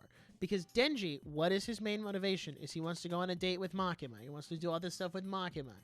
And that's not like a real goal. Like, it is a goal, but it's not like... When you don't have a goal that has substance or has meaning outside of yourself, what are you actually fighting for? Like, think about like Deku, for example, right? Deku, his motivation to be a hero is because he wants to be the greatest hero and he wants to save people like All Might. But his goal is something that by proxy will benefit others outside of himself, right? And you think of like Tanjiro. Yes, he wants to turn Nezuko back into a human, and that is a very like self-serving goal. But how does he do that? By going around and killing demons, which by proxy is something that benefits other people around him. It's a goal that, while it does seem self-serving at the start, turns into something that benefits society because of his kindness and because of his character traits. Chainsaw Man doesn't have that. What is Denji adding to the world? What is Denji contributing to society by going and fight? Like, yeah, he's fighting devils, but like what there's not more substance to that. You know what I mean? So there's some stuff like that. I think Egoism probably should avoid. I don't think it's Spawn of Satan worthy. But again, it is really like, it is really nihilistic. If there's a quote I can say to the Chainsaw Man series, it'd be, "You're giving off heavy loser vibes. The mere idea of the series just rubs me the wrong way." Me too. Which is funny because I went back and I looked on the like TV app that I use to track all my shows, and I gave Chainsaw Man a 4 out of 5 stars. And I looked at it and I was like, what was I thinking? What was I? What in what world? Chainsaw Man does give you a bit of hope, and then it smashes it into the ground, then lights it up again, and it slams you on the ground. Yeah, yeah. I also don't like... I'm infamously not a huge fan of MAPPA anime. Attack on Titan is the exception, mainly because Wit did a majority of the series. But that just me. The theme song... Dude, Iris Out? Banger. Been on my repeat on Spotify for months. Banger. Okay? Great. That is great. Food Wars, haven't seen. I don't know what that one is because the image is really small. Devil's Part-Timer, haven't seen. Bungo Stray Dogs. I've seen enough that I could point you in a direct. I'm gonna say probably should avoid. Just because it's, you know. Freerin, Sainthood. Thank you for coming to my TED Talk. Freerin is Sainthood for a lot of reasons. And you could go down a lot of different rabbit holes and a lot of different tangents about Freerin. And obviously, in the Christian sphere, everyone comes back to the portrayal of demons as these, like, monstrous things that, you know, are, you know, evil and ontologically evil, and how, you know, Freerin gets demons right, and all of that stuff. But I think something that goes under-neglected and under-focused on, and it, you know, gets overshadowed by the demon stuff, is the value in life and like enjoying the time that you have. And I think having Freerin as a protagonist really helps with that, because she's an elf and she lives longer than everyone. So like, she's going to see Fern and Stark die. She's going to outlive them just like she outlived Himmel. But it's about understanding and like cherishing the time that you do get to spend with these people. So I think that goes underlooked and overshadowed by the demon stuff. But the demon stuff is a really good part of it. And Freeman's also really good. So, Hunter x Hunter. Never seen it. Reincarnated as a Slime. Never seen it. That show, never seen it. Don Machi, Spawn of Satan, end of story. Made in Abyss, never seen. Is that... Hold on. Oh, that's Assassination Class, or not Assassination Classroom. What's the name of the other one where they're Classroom of the Elite? Probably should avoid. It just wasn't very good.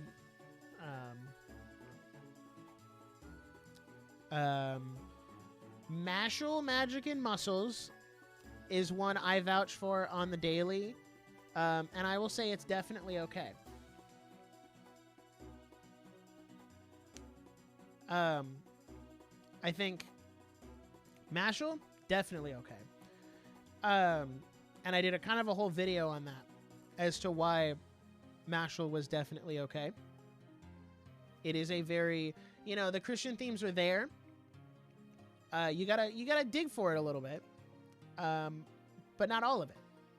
So, Fairy Tale. Okay, how many episodes in do I have to be to give a answer?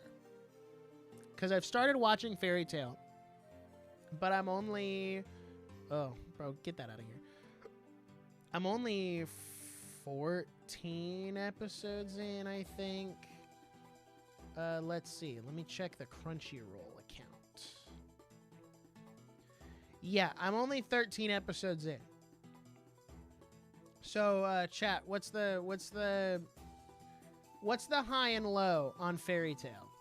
And how much I have to have seen about to make a definition, because like I've only seen 13 episodes out of like 200 and something, so I definitely like can't rate it, but I also don't want to put it in never seen because that's just not true. Although I guess I put Black Clover in there. I'm gonna put Fairy Tale in never seen just because I haven't seen enough to rank it. Overlord, never seen. Gosh, what is the name of that show? I don't even remember because I wrote it off a long time ago. What is the name of that show? Why can I not remember what it's called? Origairu? I think, is that what it's called? Origairu, I think. I've only seen season 1 out of 3, so I'm going to say I haven't seen enough to rate. Well, hold on. That's not entirely true. Yeah, Zeke, I know you're a huge Fairy Tale fan. My fiance is too. That's why I'm watching it. Because she loves it. And honestly, like, I don't have any qualms with Fairy Tale at the moment. Now, granted, I'm only 13 episodes in. So I'm gonna put that one in probably should avoid, just because it's Soul Eater, haven't seen. That's one I'm definitely going to try to watch this year though. Kaiju number 8, definitely okay. Maybe even more so than a couple of these other ones. Maybe yeah, Kaiju number 8, like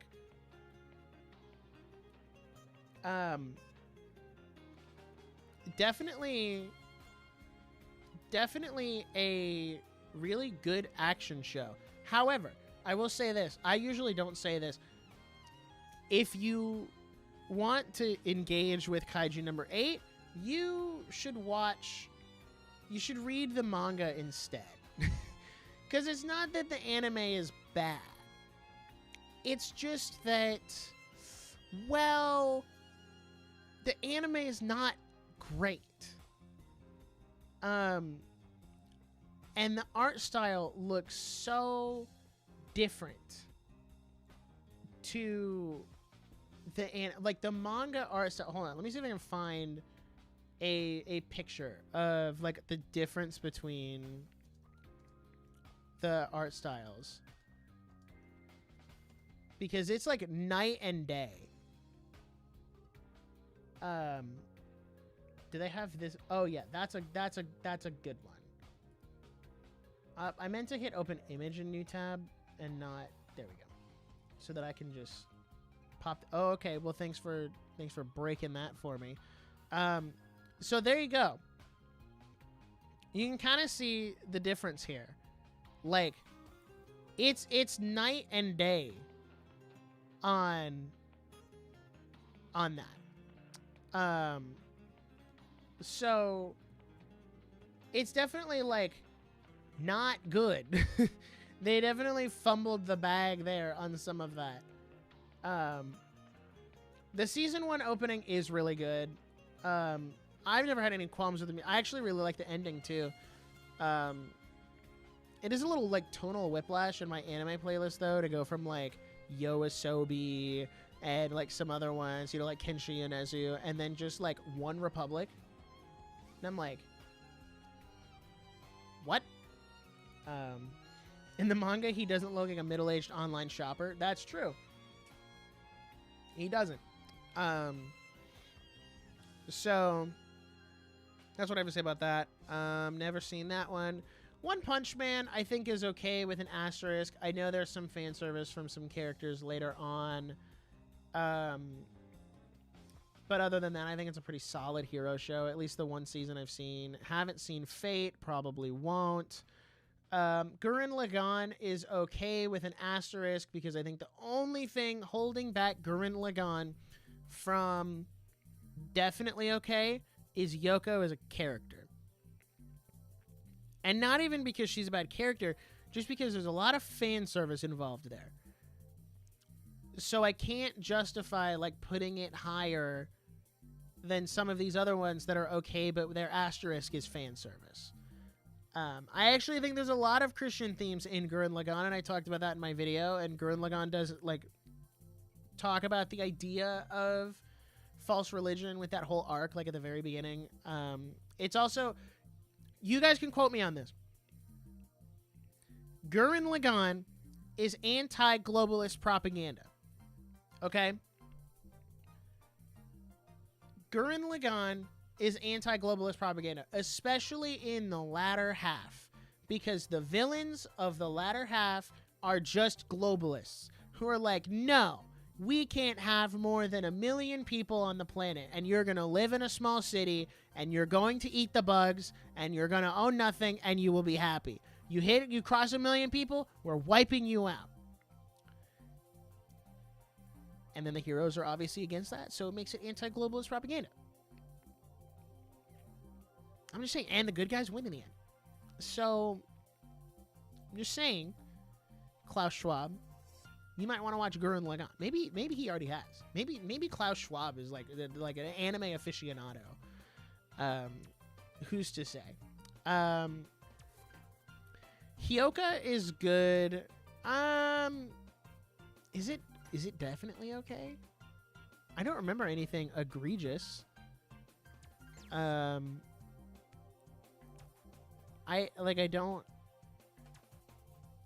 going to say Hyoka is definitely okay. I don't remember there being anything egregious in it.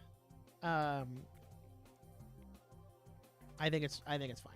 I haven't seen that one. Oh, here we go. The anime that got me in trouble on Twitter.com because a bunch of gooners didn't like what I had to say about it. Mushoku Tensei, Jobless Reincarnation. Did a whole video on it. And, you know, here's the thing.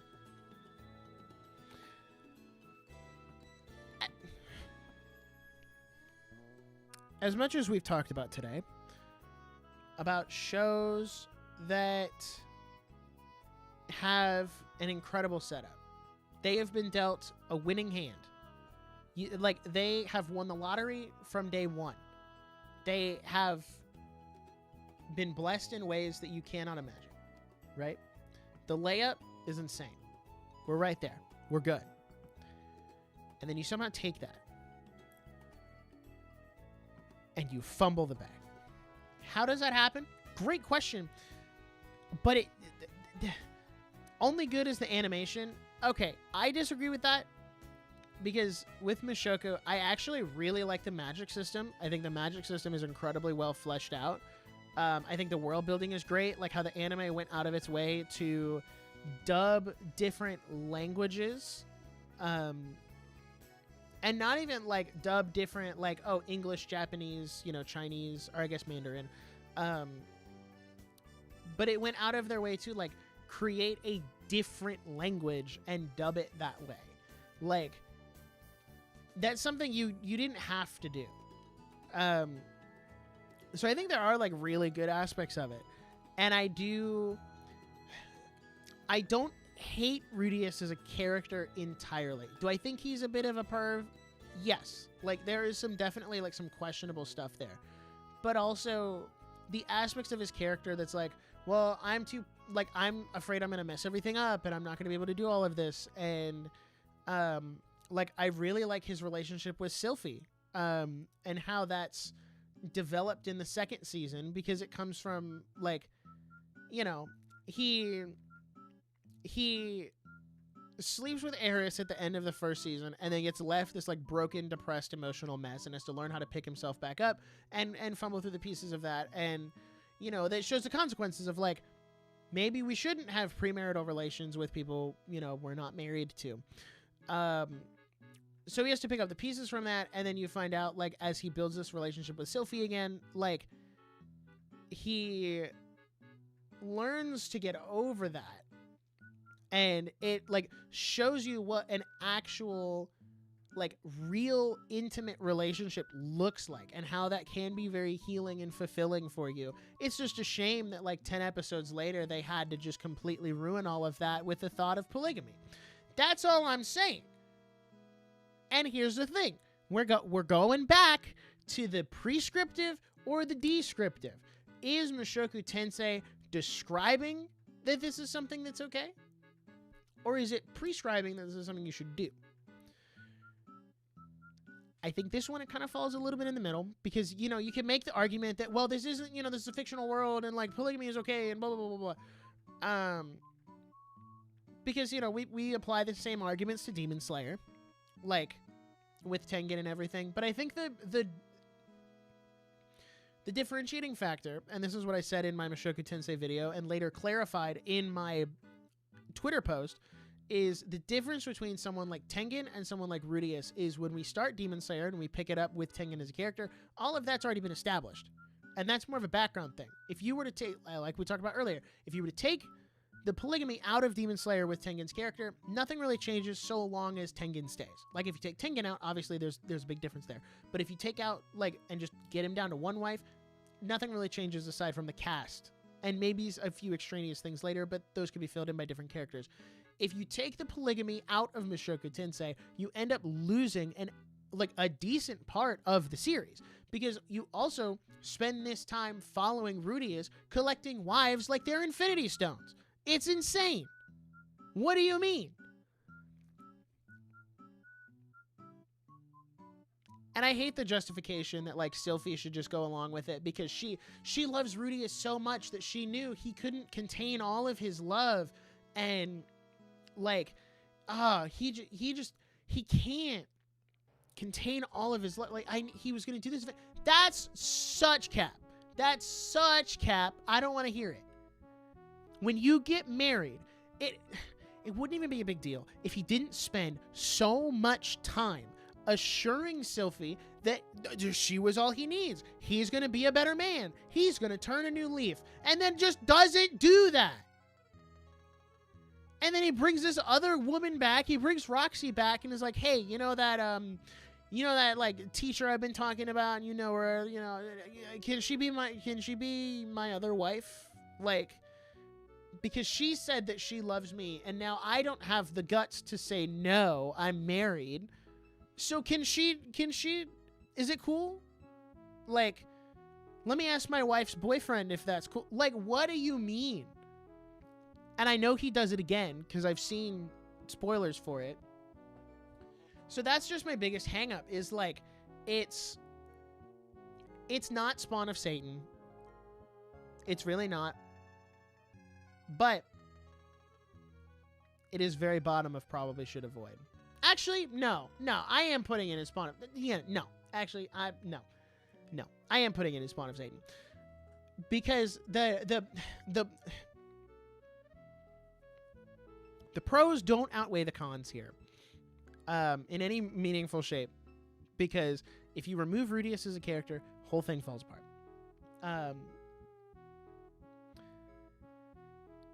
Yeah. So,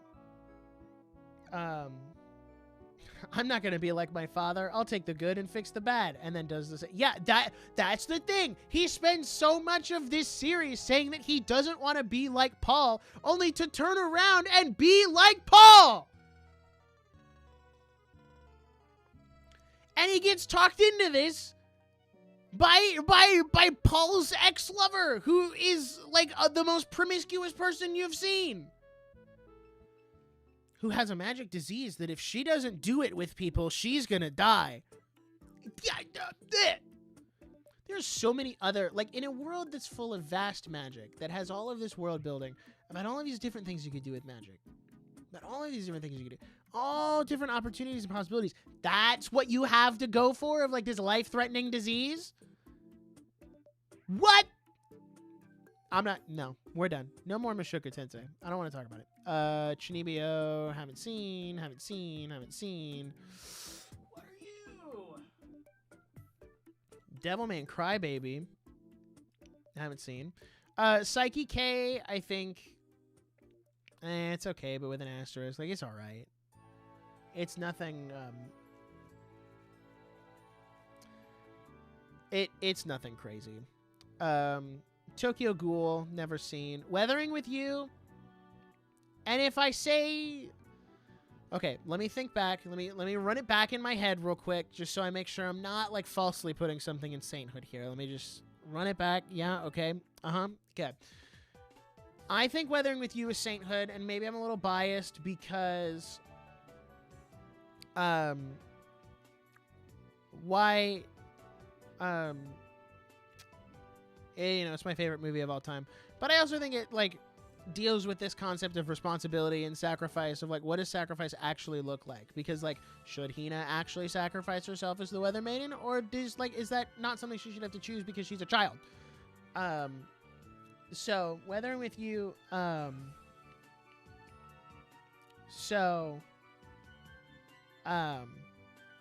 yeah, I leave Weathering with You. Why not definitely okay for Psyche K?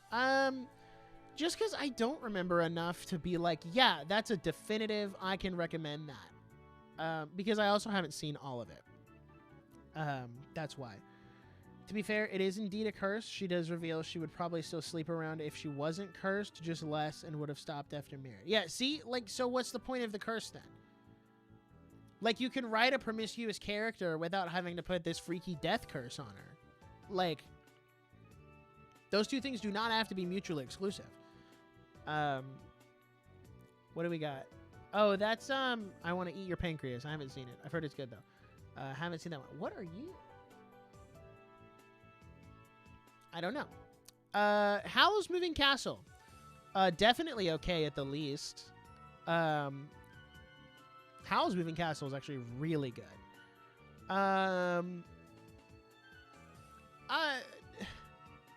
Is Howl's Moving Castle sainthood? I'm trying to think. Did I skip Berserk? No. Berserk's not on. Is that what that is? Is that... No shot, that's Berserk. No, that's not Berserk. That... It says that's Seraph of the End. That's definitely not Berserk. That's Banana Fish, I betcha. Am I... Aha! I'm right. What did I tell you? Yeah, no, Berserk's not on here, because from what I heard, Berserk does not have a good anime adaptation. Howl's Moving Castle...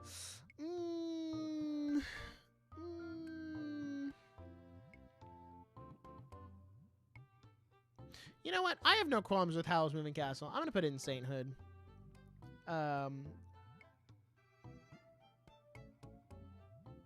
So, Howl's Moving Castle was definitely Sainthood, at least to me. It's a really good movie. I see no qualms with it. I think the author wanted to give her a reason to be, and make the reason plot relevant to help Zenith. What's the relevance there? Like, is unless there's something that like comes after what the anime has adapted.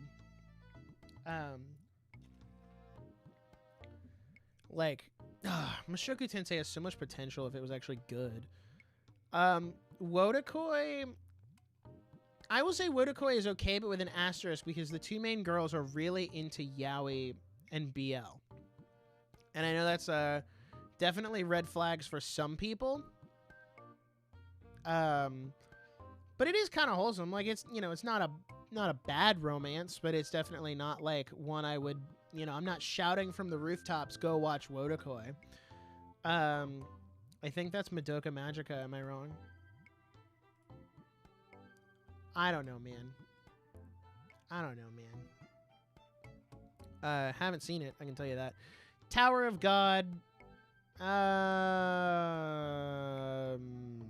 first season's really good, but then everything after that's kind of not good. So we'll put it in probably should avoid. But kind of towards the top, because like I would recommend you Tower of God before I'd recommend you JJK, because at least Tower of God kind of leans into the shonen hopium way of thinking. And, you know, shonen hopium, that's you know, that's where I put it. Why is Bungo Stray Dogs and probably should avoid? Just because there's some questionable stuff in it, if I'm remembering correctly. Not that I think it's bad. It's just not one I would actively be recommending to a Christian to watch, at least in my humble opinion.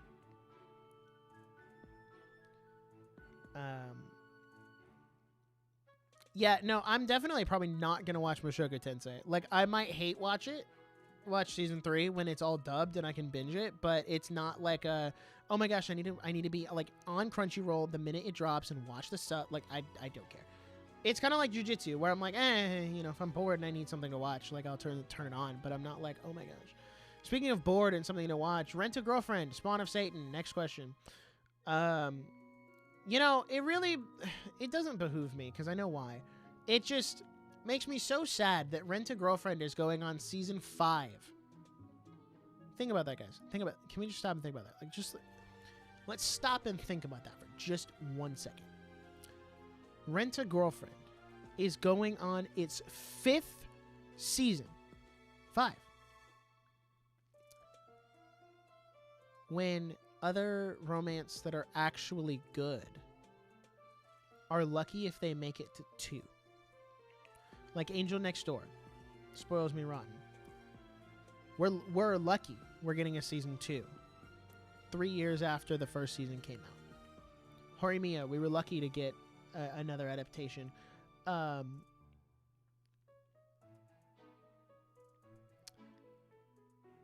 is War. We're lucky we're getting an ending, but it's not like, but it's different. It's not like they're not adapting the manga. Shikimori, which is coming up here in a minute, never got a season 2. Dress Up Darling was lucky to get a season 2. So let's talk about Rent a Girlfriend getting 5 seasons.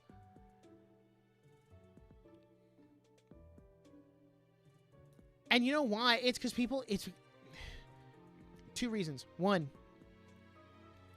it's because it's a dumpster fire you can't look away from. And listen, I'm guilty of it too. I watched season 3. I hate watched season 3. And here's the thing, season 3, it gives you just a glimmer of hope. It gives you a glimmer of hope. Because like the author locked in for season 3. This whole like we're gonna make a movie arc. Locked in. It was great. Mainly because it focused more on Chizuru than Kazuya. But we locked in.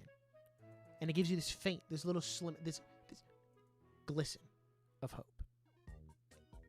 And then it all disappears. And it all goes away with season 4. It also doesn't help that, and no hate, no shade. Actually, I don't want this to come off as like, oh my gosh, it sounds awful. No hate, no shade. They swapped out the dub voice actors, which is fair because Alex Lee and, what's her name? Lizzie Friedman, I think is her name, who was doing Chizuru. They've obviously moved on to bigger, better things. Like, we know Alex Lee is doing pretty much everything else in the world, and then Lizzie Friedman is in Digital Circus and some other stuff. So, like, we know they've moved on to bigger, better things, and, you know, good for them for escaping the hellhole that is Rent-A-Girlfriend. And that made it harder to watch, because it's like, okay, well, I'm not listening to Alex Lee go crazy here. Like, they had a really good back and forth, and I listen to the dub, and I just don't think the new people are as good, and that's no shade to them. I'm sure they're great people, they're great voice actors. Like, this just it just recasting never hits the same, unless of course it's like what's his name, he was the voice actor for Maruki in Persona, Naofumi in Shield Hero. What is his name? He passed away. He was a really good voice actor. And why can I not remember his name? Oh,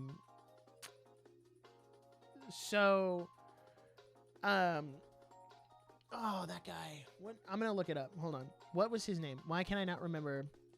It's not Johnny Young Bosch. I know. Billy Kamitz. Thank you. Yes.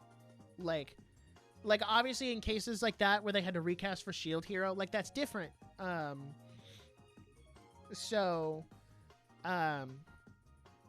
That's different than like, oh, Alex Lee is just busy, so we're recasting. And I think there's a little more grace for cases like Billy Kamitz, where obviously he unfortunately passed away. So you kind of give like recasting in that sense a little bit of a, you know, like a little more wiggle room, and you're like, oh, it's okay. So also the author changing his hairstyle and all. Yes. The author made Kazuya look like him. And now he's like actually getting motion almost 400 chapters in. I've said it, and I'll say it again. Rent-A-Girlfriend is the One Piece of romance. Like, Rent-A-Girlfriend is the One Piece of romance manga. Like, it will go on in perpetuity. We will be long gone, and Rent-A-Girlfriend will still be going. So no, Rent-A-Girlfriend and Spawn of Satan. The problem is all of the girls are good on paper.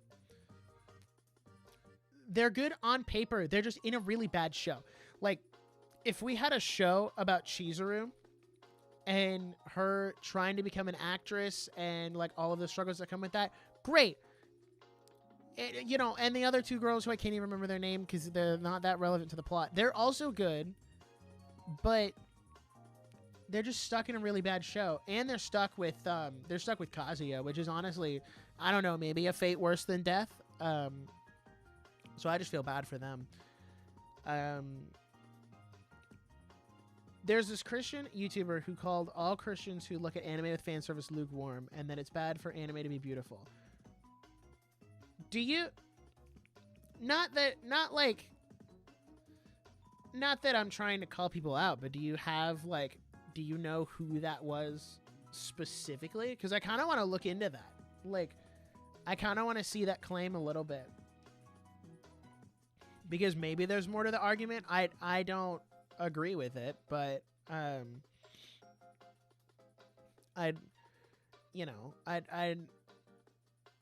would disagree. Like, because like, what's the argument there? Is it like, if an anime has any fans, like, is this person gonna call me a lukewarm Christian for watching My Hero? Like, because I don't feel like, if someone's like, oh, you're a lukewarm Christian because you watch like High School DxD, like, okay, maybe there's some semblance of an argument there, because like High School DxD, I mean, we all know what the like plot relevance is there, but like to put that kind of fan service in the same category as something like My Hero, where it's just like trope of the genre, I don't think that's entirely fair. The Rent-A-Girlfriend is real. Yeah, I can't wait for like Kazuya's one friend in his like dying breath to say that, and then, you know, the series goes on for another like 600 chapters. Yeah, High School DxD is on the fence to be hentai. They definitely push the line on like what they can get away with. Shikimori is not just a cutie. I'm putting it in definitely okay. A little more higher up on the spectrum, because it is pretty clean. Not much not much fan service. I think there's like one episode where they go to the lake or like the river or something, and Shikimori's in a bathing suit. But her bathing suit is very like modest. Like it's nothing too crazy. But it's also just a really good show. And I think if you wanted to pull a Christian theme from it, you can definitely pull into like what does it mean to be beautiful? Because it kind of, you know, like, oh, no, 6-7. Anyway, please don't leave. Please don't cancel me for that. Shikimori dives into, like, because she's a more, like, not tomboyish, but, like, she is more physically active. But she still wants to be, like a cute girl, right? Like, and it kind of like she struggles with that because there's this worldly idea of what does it mean to be a cutie or like a beautiful person in the world, and it really leads into like all of those, you know, like, oh, you have to be, you know, you have to wear all this makeup and do this and do that and be super skinny and you know, so, and then, you know, everyone always looks at her as like, oh, she's the strong girl. That's weird. And then you have Izumi who looks at her as like, oh, you're just like a person. Like, you're cool. Like, I think you're cool. I think it's cool that you can like jump up this tree and like get that thing for me. Like, so it does get into that, and I think that's really good. When is Rent a Girlfriend going to introduce hockey? What kind of hockey would Kazuya have? Loser hockey? Chizuru has Chizuru has Conqueror's hockey just because she could speak and Kazuya would do whatever she says. Unless it's leave me alone and then he doesn't listen. Like that one just r/whoosh. Like, oh, what, leave you alone? Actually, you want me to like get closer and try to like come into your house? Like, what?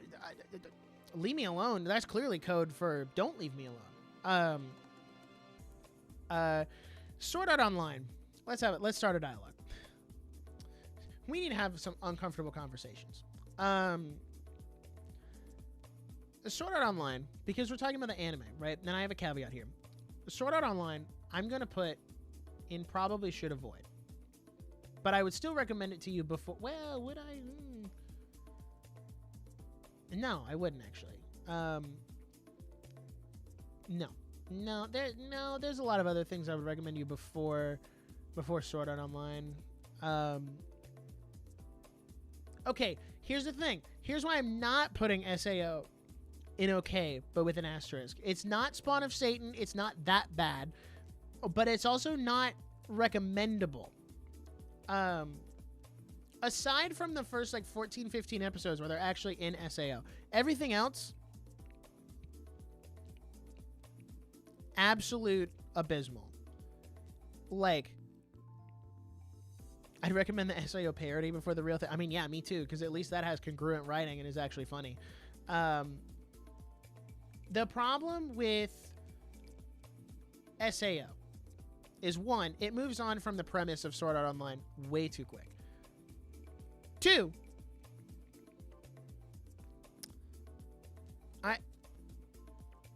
I don't know how Reki Kawahara managed to get away with this.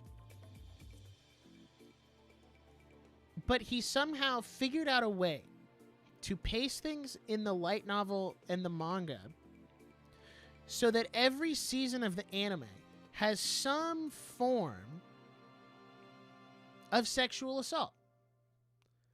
I'm not entirely sure how he paced that or why he paced that or what he did. Now, granted, it's always villains doing it, but that doesn't make it okay. It doesn't make it necessary to the plot. You don't have to have your super evil businessman, lock Asuna in a cage. Like, we've already established that he's a bad guy. We've already established that he's not a good person. Like, I don't need you to show me sexually. Like, I don't need to see him do all that. I'm with you. He's a bad dude. I'm right there. In the Gun Gale arc, the guy who sexually assaults the girl, I don't even remember her name, I'm with you. He's a bad guy. You don't need to show me that. Same for the guys in Alicization. I understand they're bad guys. They don't have to do that to their juniors. And we understand that the monsters in War of the Underworld. We understand that. So that's the problem. That's the problem with SAO is like it uses sexual assault not even in like a way that's meaningful to the plot or opens up some kind of like interesting dialogue about like what is it like for the victims after that. It's just like it happens because it can. And isn't it interesting that we put these women in these situations? Like I said, I already agree with you that he's a bad guy. You don't need to go to this extreme to somehow justify to me that he's a bad person. Like, that's just me. So there's that. The writing is also not great. If you want to watch Sword Art Online, and it's not on this list, but I would definitely put it in definitely okay, if not borderline sainthood. Aren't they minors technically? I'm not going to get into that on the show. Or show. I'm on a stream. Okay, I'll say this, but you got to take me with a grain of salt. I think we put too much stock into the ages of fictional characters. And I'm not saying that to justify anything.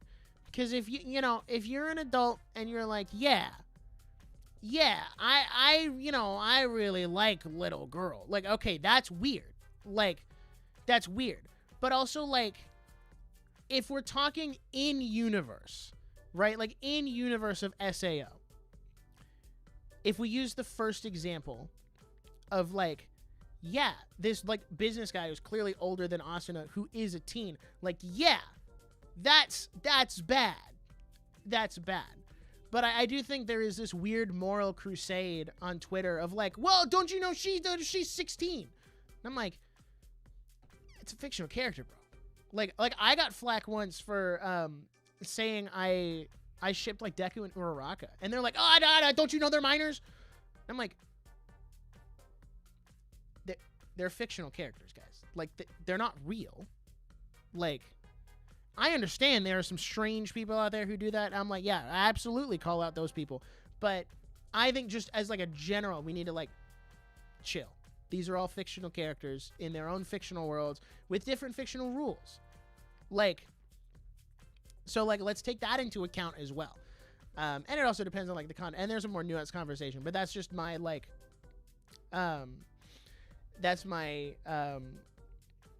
that's like kind of my long and short of that. Whoa, she's 15. It's like, yeah, 90% of anime characters. Yeah, because 90% of characters are teenagers. Like, 80% of the cast of My Hero is all teenagers. Like, it's almost like that's the target demographic. So if your target demographic is young teens, like, then you want your characters to match that age. So thus, it makes sense when the teens watching,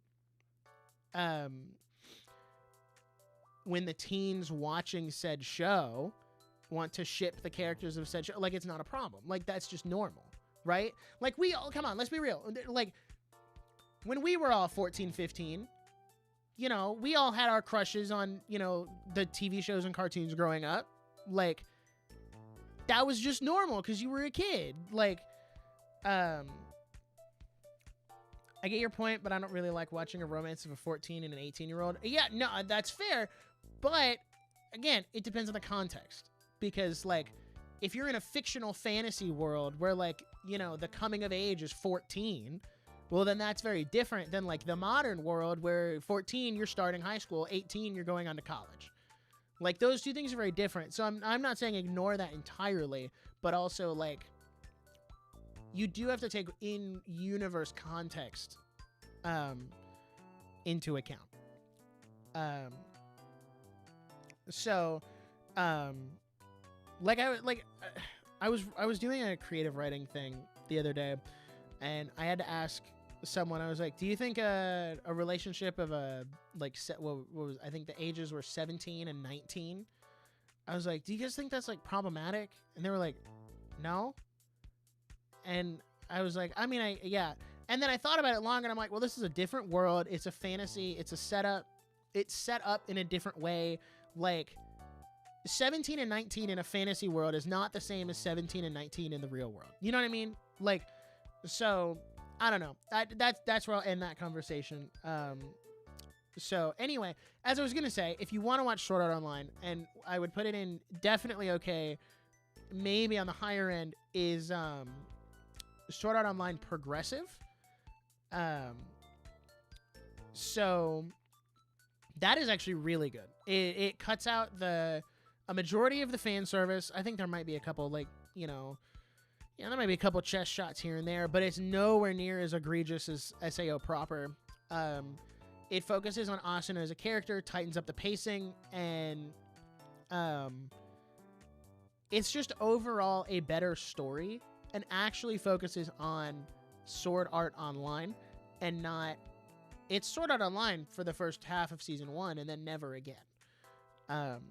So romance is usually based on the real world, but I get your point. Yeah, and like, when I think of most of the romance I watch, I don't find myself watching the ones that have egregious age gaps. They're, very high school, so they're both in high school. I think the craziest one I've seen was My Love Story with Yamada-kun at level 999, and he's like a junior in high school and she's a sophomore in college. But even then, their relationship mainly took place outside of school. Like, she didn't know he was in high school when they met. So it's stuff like that. Or even Fruits Basket coming up, they're all in high school. You know what I mean? But even then, I guess Fruits Basket does have in the background, but that's not the main focus of Fruits Basket. And Fruits Basket has a lot of other questionable things going on. And I'll get to Fruits Basket in a minute. So yeah, if you want to watch Sword Art Online, then watch Progressive. Both of the movies are on Crunchyroll, and they're actually really good. All right, we're coming to a close here. We're coming to the end. I think that's God of High School. Never seen it. My Dress Up Darling is going to go in probably should avoid, but I would still recommend it to you before JJK. And it's in probably should avoid for the reason you think. It is the fan service. Other than that, I think the story is actually really good. I love the story of Gojo and Marin and their dynamic, and I think their relationship is really cute and wholesome. I just think there's a little too much fan service for the Christian to be okay with watching it. Even though I've seen both seasons, that's not something that bothers me. I know it's... Fan service is kind of like gore, where it's some people it doesn't bother, because everyone has their own struggles, right? Everyone has their own things that they struggle with. And for me, if the fan service does get too egregious, I have to turn it off, because I have a threshold and a limit. The stuff in My Hero doesn't bother me, but Dress Up Darling's definitely pushing the line. So I think that's where it falls, where it's some people that doesn't bother. That's why it's in probably should avoid.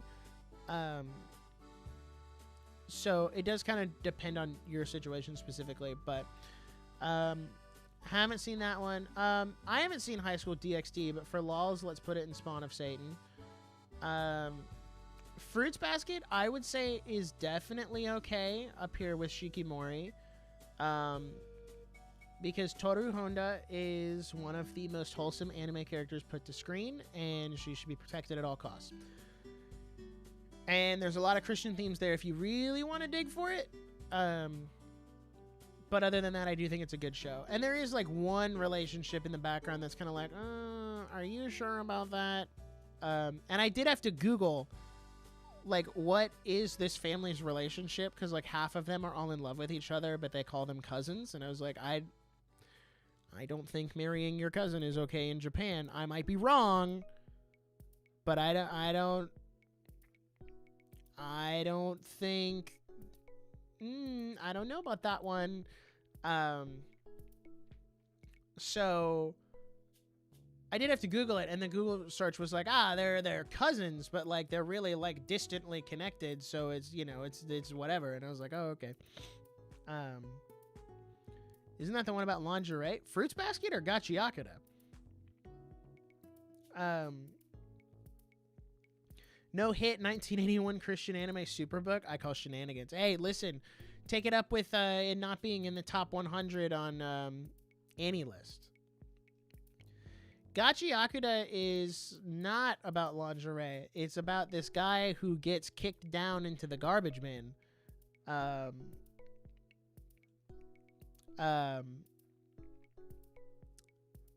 And then he's got to survive. I haven't seen enough of Gachiakuda to make a definitive statement. If I had to now, based off of what I've seen, I'd say okay, but with an asterisk. Is ReZero on here? It is. It's in... Where is it? Oh, it's in okay, but with an asterisk. 2 Year Eternity, haven't seen. Wonder Egg Priority, haven't seen. What are you? Beyond the Boundary? Oh, I haven't seen that one. Did you mean to close that tab? I did. Thank you. What are you? Are you Maid Sama? I haven't seen that one either. And then last but not least, Quintessential Quintuplets. Oh, Lord have mercy.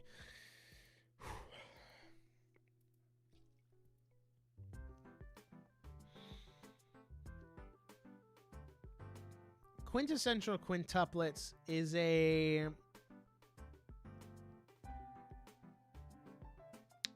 Yeah, from what I remember, the fan service is pretty not good. I can't remember. Is the fan service worse than Dress Up Darling, though? Like, that's the question. Is the fan service worse than Dress Up Darling? Because if it's not, then it can go in okay, but with an asterisk. But if it is, then, you know. Here, I'm going to do a search on my Chrome tab over here. I'm just going to look up Quintessential Quintuplets, and I'll base it off of what the Google image search says. All right, Google image search says, you know, looks pretty chill. Looks pretty all right. I think the most egregious thing the Quintessential Quintuplets anime did was make all of the characters look distinct. And I feel like that ruined the mystery aspect of the series. Because the whole thing is like, well, he can't figure out which girl he met when he was like 6. So who's he gonna marry? We don't know. But then, like, you know, they pull off all these shenanigans, where they're like, oh, I can't tell if that was Miku or the Yotsuba. Like, I can't tell.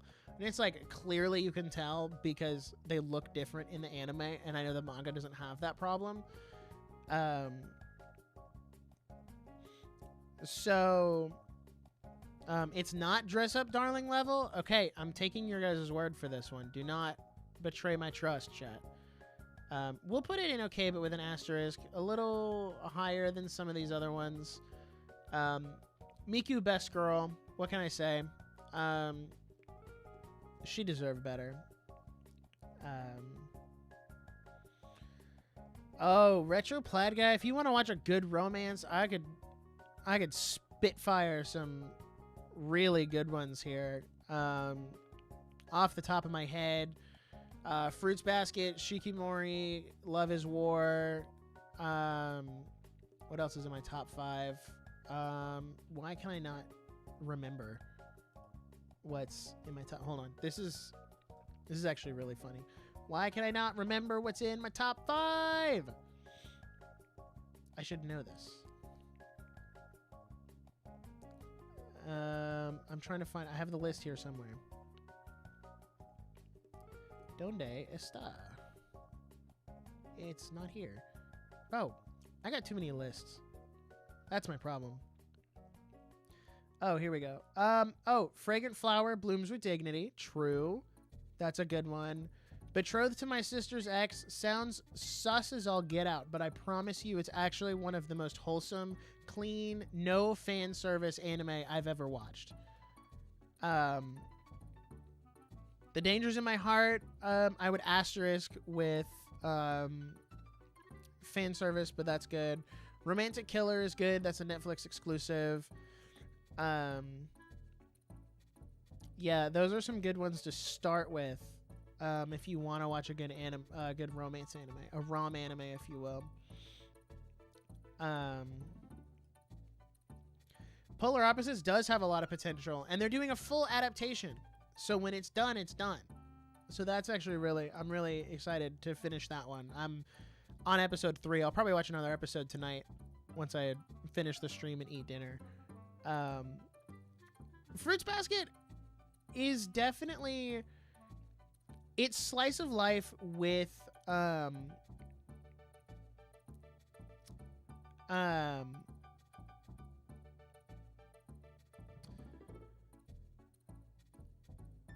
don't know why my mind just went blank there, but it did. Fruits Basket is slice of life with romance undertones until mid-season 2. Well, hey, guess what? You don't have to shell out for a Netflix sub for Dangers in My Heart, because you can shell out for a Disney Plus sub instead. High Dive is really fumbling the bag here. Disney Plus has the first 2 seasons of Oshinoko, and Crunchyroll has the 3rd season, and Disney Plus actually has a lot of High Dive exclusives now. So if you have Disney Plus, if you have Disney Plus, then you can watch Dangers in My Heart. And I only say that because more people have Disney Plus than High Dive, just on average, statistically speaking, which I guess is why they would have sold out. Disney Plus is worse, depending on, okay, let me ask you this. What's your justification for worse? When you say Disney Plus is worse, what does that mean?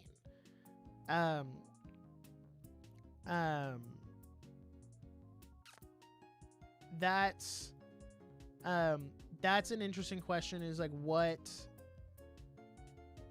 is your justification for, I just realized the chat on screen is top chat, not live chat. I'm sorry. I wondered why not all of those were picking up. They have less worthwhile things besides anime.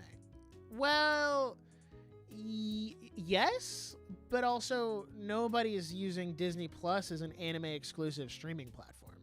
Like, I see your point, but the draw of Disney Plus is not that it's a anime streaming service. It's that it's a Disney streaming service that happens to also have anime.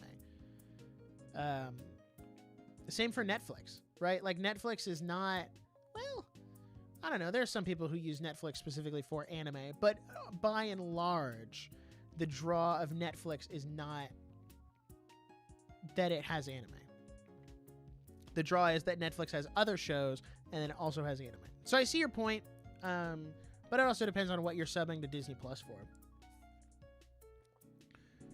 So yeah, that's the tier list.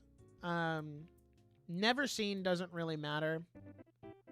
But yeah, any of these ones in Sainthood are definitely okay. I would highly recommend. Okay but with an asterisk. Are all good, but they definitely have things to watch out for, and then probably should avoid. I wouldn't watch any of. I would avoid them, unless you're looking for something to watch and you've watched everything else up here. And then Spawn of Satan. Just stay away from those. Just don't watch them. So yeah, that's the tier list. I'm really happy with how this turned out. It's kind of, like I said, it was kind of like a live should Christians watch. and going through all of them. Because, like, you know, obviously I can make a video on all of them, but that would take me so long. And instead, I can do it in an almost 3-hour-long live stream. Sakamoto is only on Netflix. So, what would I rate Goblin Slayer?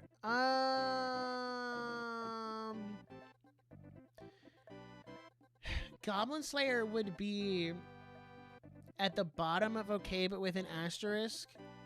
Next to probably should avoid, only because of that first episode. And like I said in the video, there are much more effective ways. It's kind of like Sword Art Online, where you don't have to show me goblins assaulting women for me to get on the side that they're bad. I don't need to see that to justify them being evil. You can just say that they're evil. And you can have them mercilessly, like, wipe the party. Like, you can do a TPK.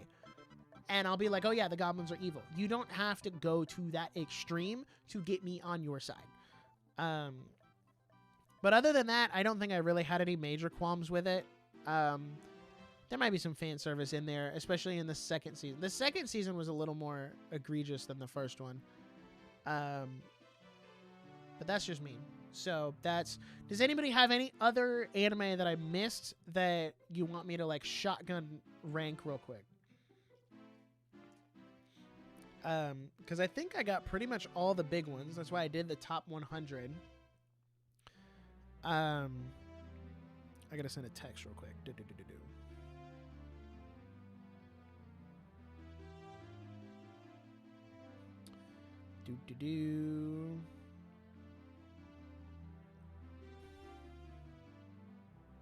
Okay. Wow, 13 watching? Really? Wow, thanks, guys. I love tier lists, too. I have a lot more ideas of ones to do. Like I let you guys vote. The updated romance anime tier list, which I think I'm going to save until, like, April, because I'm watching, like, 5 or 6 romance right now that I want to put on the list. Blue Box. Blue Box is a solid, definitely okay. It's just kind of a good... I mean, it's more of a sports anime than a romance, although it kind of intertwines those two things together. So I would give Blue Box a definitely okay. Berserk. I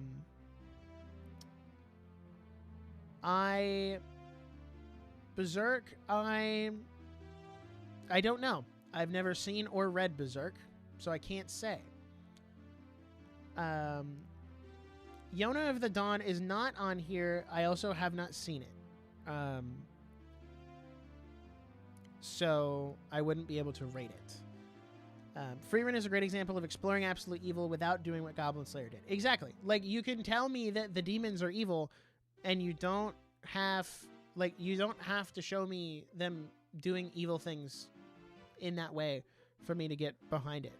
Like, you can just, like, trust the audience. And there's more effective ways to show it. Like, I don't even think in Goblin Slayer you don't even have to, like, take that out of the goblin's nature. Like, you can just say that that's what they do, and you can show it in more subtle ways without actually showing. You know what I mean? Like, you can show torn clothes and have, like, you know, the couple people who survived what they went through. Like, you can show, oh, this is an evil thing that they do without actually putting it to screen. Alexide, is that how I'd say that? Never read it. Let me think of some popular ones from last year. I didn't watch a ton of anime last year, actually. Let me go back to my list. My list of anime that I've seen. Fragrant Flower would definitely be in the definitely okay. Like I said, that's one of the most, like, wholesome anime I've ever seen.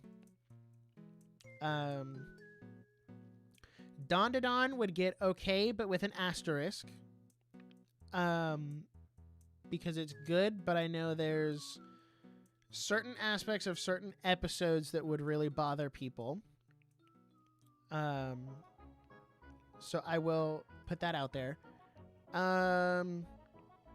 What else? Dragon Ball wasn't on here. That's great. Hold on. Wait. Let's back up. Dragon Ball wasn't on here. What? You're telling me that Dragon Ball is not in the top 100 most popular anime? What? Huh? What? All of the other big three are here except Dragon Ball? That's actually insane. Dragon Ball would go in what? Okay, with an asterisk, I guess. Because I know Dragon Ball has some fan service, but it's like really old. So it's like the older type of fan service. Yeah, I can't believe Dragon Ball wasn't here. Let's see. We've hit pretty much all the other ones. Ruby doesn't count as an anime. We're not having that conversation.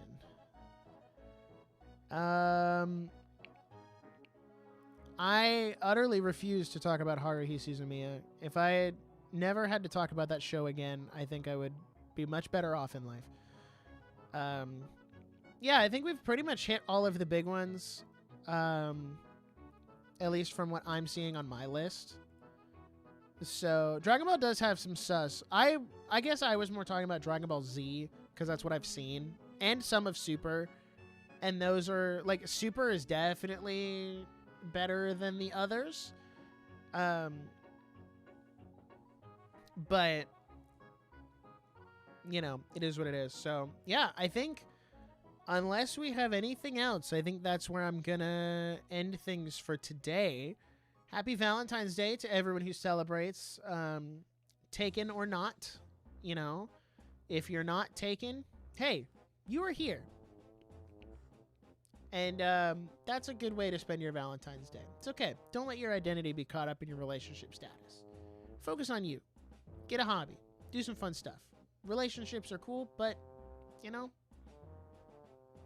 not everything in the world. You know, it don't gotta consume your life. And if you are taken, enjoy your day with your person, because that's what it's all about. And I was here ranking anime because my person's at work. So, yeah, that's all I have. I think I might be streaming next weekend. Not sure when or what time, or even what. It kind of depends on my schedule. I'm waiting to confirm. We're doing another podcast recording next week, so I'm waiting to confirm some stuff on that to kind of nail down timing. I should have that by the Wednesday weekly update. Maybe we'll do One Piece next week. Maybe we'll do more Metroid Prime 4. Maybe I'll have time to do both. Who's to say? Did I do Hell's Paradise? No. Hell's Paradise would be and probably should have avoided. But I also haven't finished it, so like I'm kind of on that one. But yeah, to everyone who is here, thank you for watching. If you're watching the VOD, thanks for watching. I know a lot of views actually come in after the fact, which is why I leave the VODs up. Because, you know, like I said, this is supposed to be the long form equivalent for the month. So I will timestamp everything once it all gets processed and I trim off the start soon at the beginning. So that being said, thank you everybody for watching. I will in fact see all of you in the next live stream, whenever that ends up being, whatever that could be. Who's to say? But until then, I'll see you guys later. Peace out.